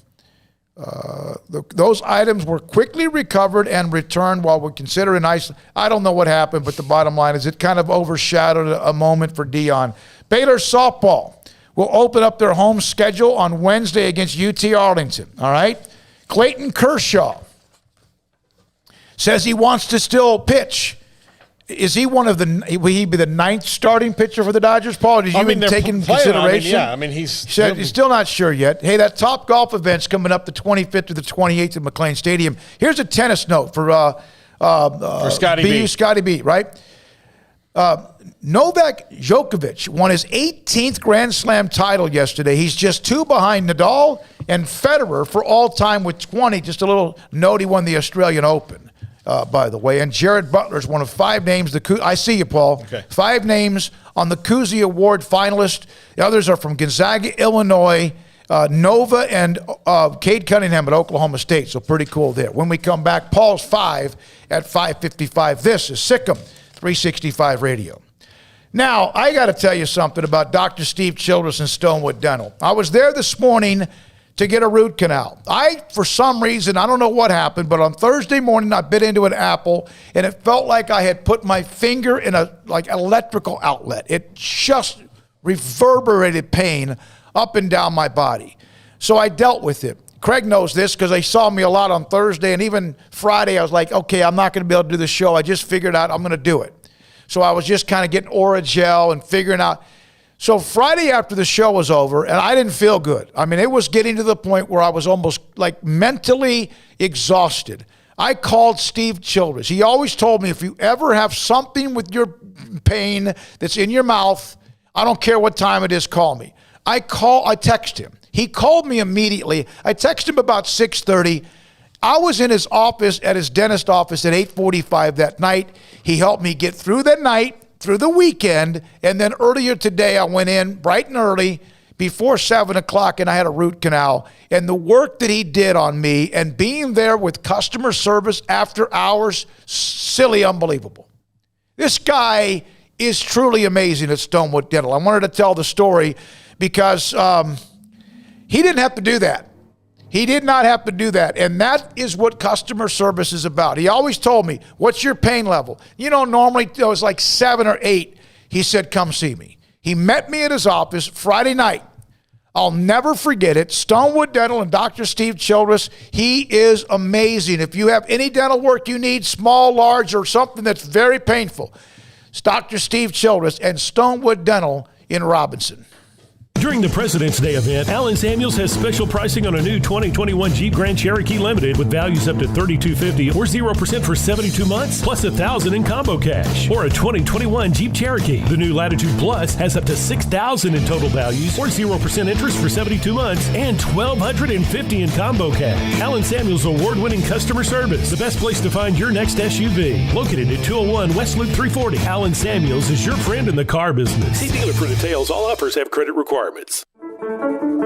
One size fits all. That may be all right for an adjustable belt or cheap sunglasses, but when it comes to your financial needs, no one wants a one-size-fits-all strategy. Cam Heathcott, your Edward Jones financial advisor, knows that his most important goals are yours. That's why he takes the time to understand your needs, knowing you. That's how Edward Jones makes sense of investing. Cam Heathcott, covering Conroe and Houston, 936-756-7717 or cam.heathcott@edwardjones.com. Edward Jones, member SIPC. Boozers is the wedding ring store and more. If you're ready to get engaged or already married and want to upgrade your wife's ring for a special anniversary, Boozers is the place to go. With the largest selection of premier quality diamond engagement rings and wedding rings in Central Texas. They have 7 cases with over 300 styles of rings from top designers like Natalie Kay. Choose from yellow, white, or rose gold, plus beautiful top quality loose diamonds. With an in-house jewelry, they can also custom make anything you want. Bring in a picture or drawing and let Boozers create your one-of-a-kind pendant or ring. They can even use some of your old gold and diamond jewelry to create something new. At Boozers, you'll find a great selection of quality timepieces, and Boozers is the place for expert watch maintenance and repairs too. They specialize in expert Rolex watch repair for fine jewelry, watches, custom work, and more. Go to Boozers on Valley Mills and Lake Air Drive in Waco. Boozers, the wedding ring store and more. Learning to navigate life in the COVID-19 world has been a struggle, and where and how to get tested has been one of the biggest challenges. Impact Health Labs has your answer. If you need mass testing for your office, church, dormitory, or school, Impact Health Labs is who to call. They will come to you, conduct the testing at your location, and have the test back within 24 hours. Most major insurance accepted, meaning your out-of-pocket cost is low. So no more waiting by the phone for days to find out the results. Impact Health Labs was founded by 3 Army licensed and credentialed medical professionals. They believe in accuracy, efficiency, and doing the job right. Call 254-744-6233 to set up your group screening today. Impact Health Labs, on-site, prompt, and accurate, taking COVID-19 head-on. Again, that number is 254-744-6233 or online at impacthealthlabs.com. Stepping into the boots of a U.S. Army officer can add confidence and leadership skills to your son or daughter's career path. See all the things they can achieve in our boots at GoArmy.com. U.S. Army Waco Recruiting Company, 254-598-8131 or 254-776-1543. Ideal MRI is a small family business right here in Central Texas. We're open to support you while lowering the cost of healthcare bills. When you need an MRI, ask your doctor for an Ideal MRI. Visit us at idealmri.com or call us at 833-IDEAL-MRI. In Texas, there's pea-size hail and baseball-size hail. Guess which one hit our house? We didn't even know where to begin, but we called our Texas Farm Bureau insurance agent, and he was so reassuring. He knew exactly what to do to get our house back into shape and our lives back to normal. Now, we're even more thankful for the roof over our heads. Stop by and see our agents at one of our 3 McLennan County locations. Coverage and discounts are subject to qualifications and policy terms and may vary by situation. Welcome back to SicEm365 Radio. SicEm365 Radio is presented by IdealMRI.com. High-quality MRIs for $497 or less. IdealMRI.com. Your health is important, so is your budget. All right, one more thing we learned today than Paul's 5. Mustard can help you with leg cramps. Just straight up yellow mustard, according to A.J. Walton and David K. from Baylor Athletics. I think I could down a teaspoon of mustard. I prefer not to, but a little bitter, right? Better than mayonnaise. All right, I would not want to. I mean, I don't like mayonnaise, but my sister really doesn't. She could not. She would throw it right back up. Yeah.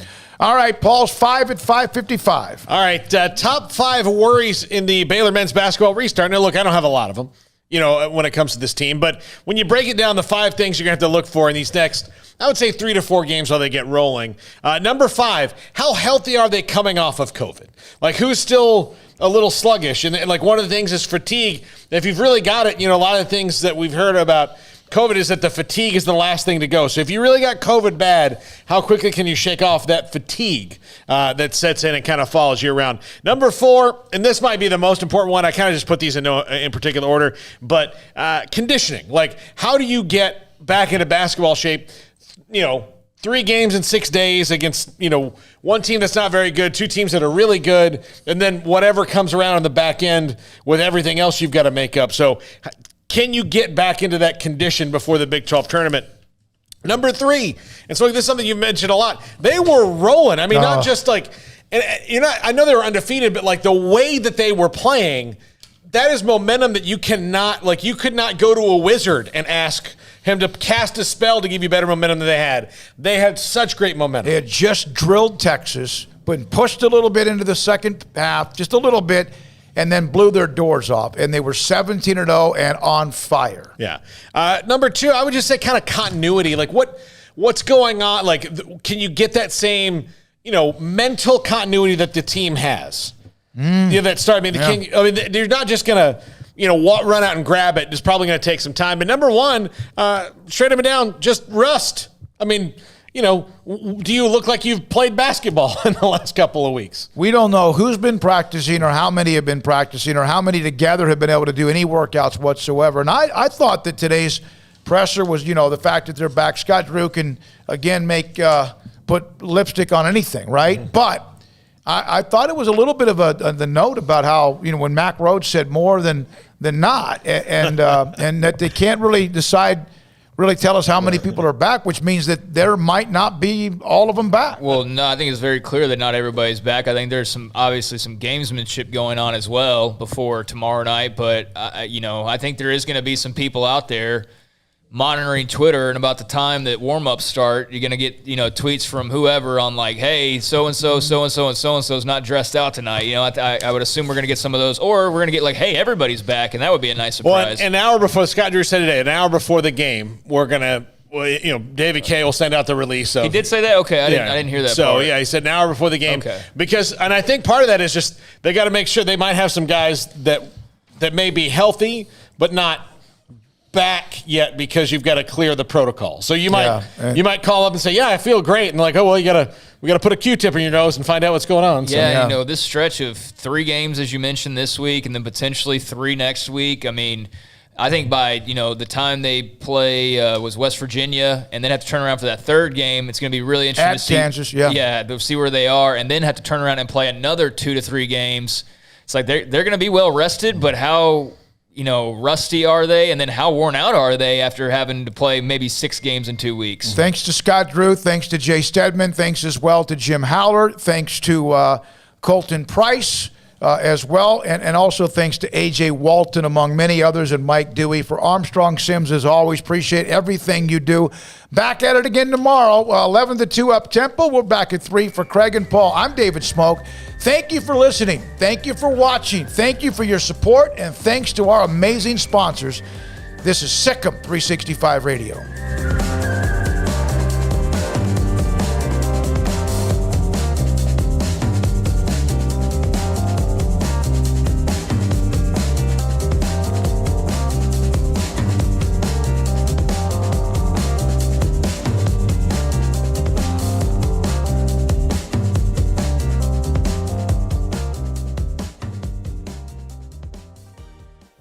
Stepping into the boots of a U.S. Army officer can add confidence and leadership skills to your son or daughter's career path. See all the things they can achieve in our boots at GoArmy.com. U.S. Army Waco Recruiting Company, 254-598-8131 or 254-776-1543. Ideal MRI is a small family business right here in Central Texas. We're open to support you while lowering the cost of healthcare bills. When you need an MRI, ask your doctor for an Ideal MRI. Visit us at idealmri.com or call us at 833-IDEAL-MRI. Born in Waco, Brotherwell Brewing exists to serve the Central Texas community with locally crafted beer of the highest quality. They want to bring Central Texas closer to the brewing experience so everyone can enjoy well-made beer as much as they do. For 2.5 years, they've been bringing high-quality beer to Central Texas at their location on Bridge Street in East Waco. Brotherwell Brewing believes in community and bringing people together to enjoy products made in their community. So for your game day, whether it's a tailgate or at home, stop by Brotherwell Brewing for high-quality craft beer made right here in Central Texas, 400 East Bridge Street, and check them out online at brotherwell.com. One size fits all. That may be all right for an adjustable belt or cheap sunglasses, but when it comes to your financial needs, no one wants a one-size-fits-all strategy. Ben Erlinson, your Edward Jones financial advisor, knows that his most important goals are yours. That's why he takes the time to understand your needs, knowing you. That's how Edward Jones makes sense of investing. Ben Erlinson, 100 North 6th Street in Waco, 254-759-8533. Edward Jones, member SIPC. Texas Farm Bureau Insurance has been proudly serving Texans across the state for over 60 years. Call 254-772-8090 to find an agent who will provide a free review of your auto, home, and life coverage.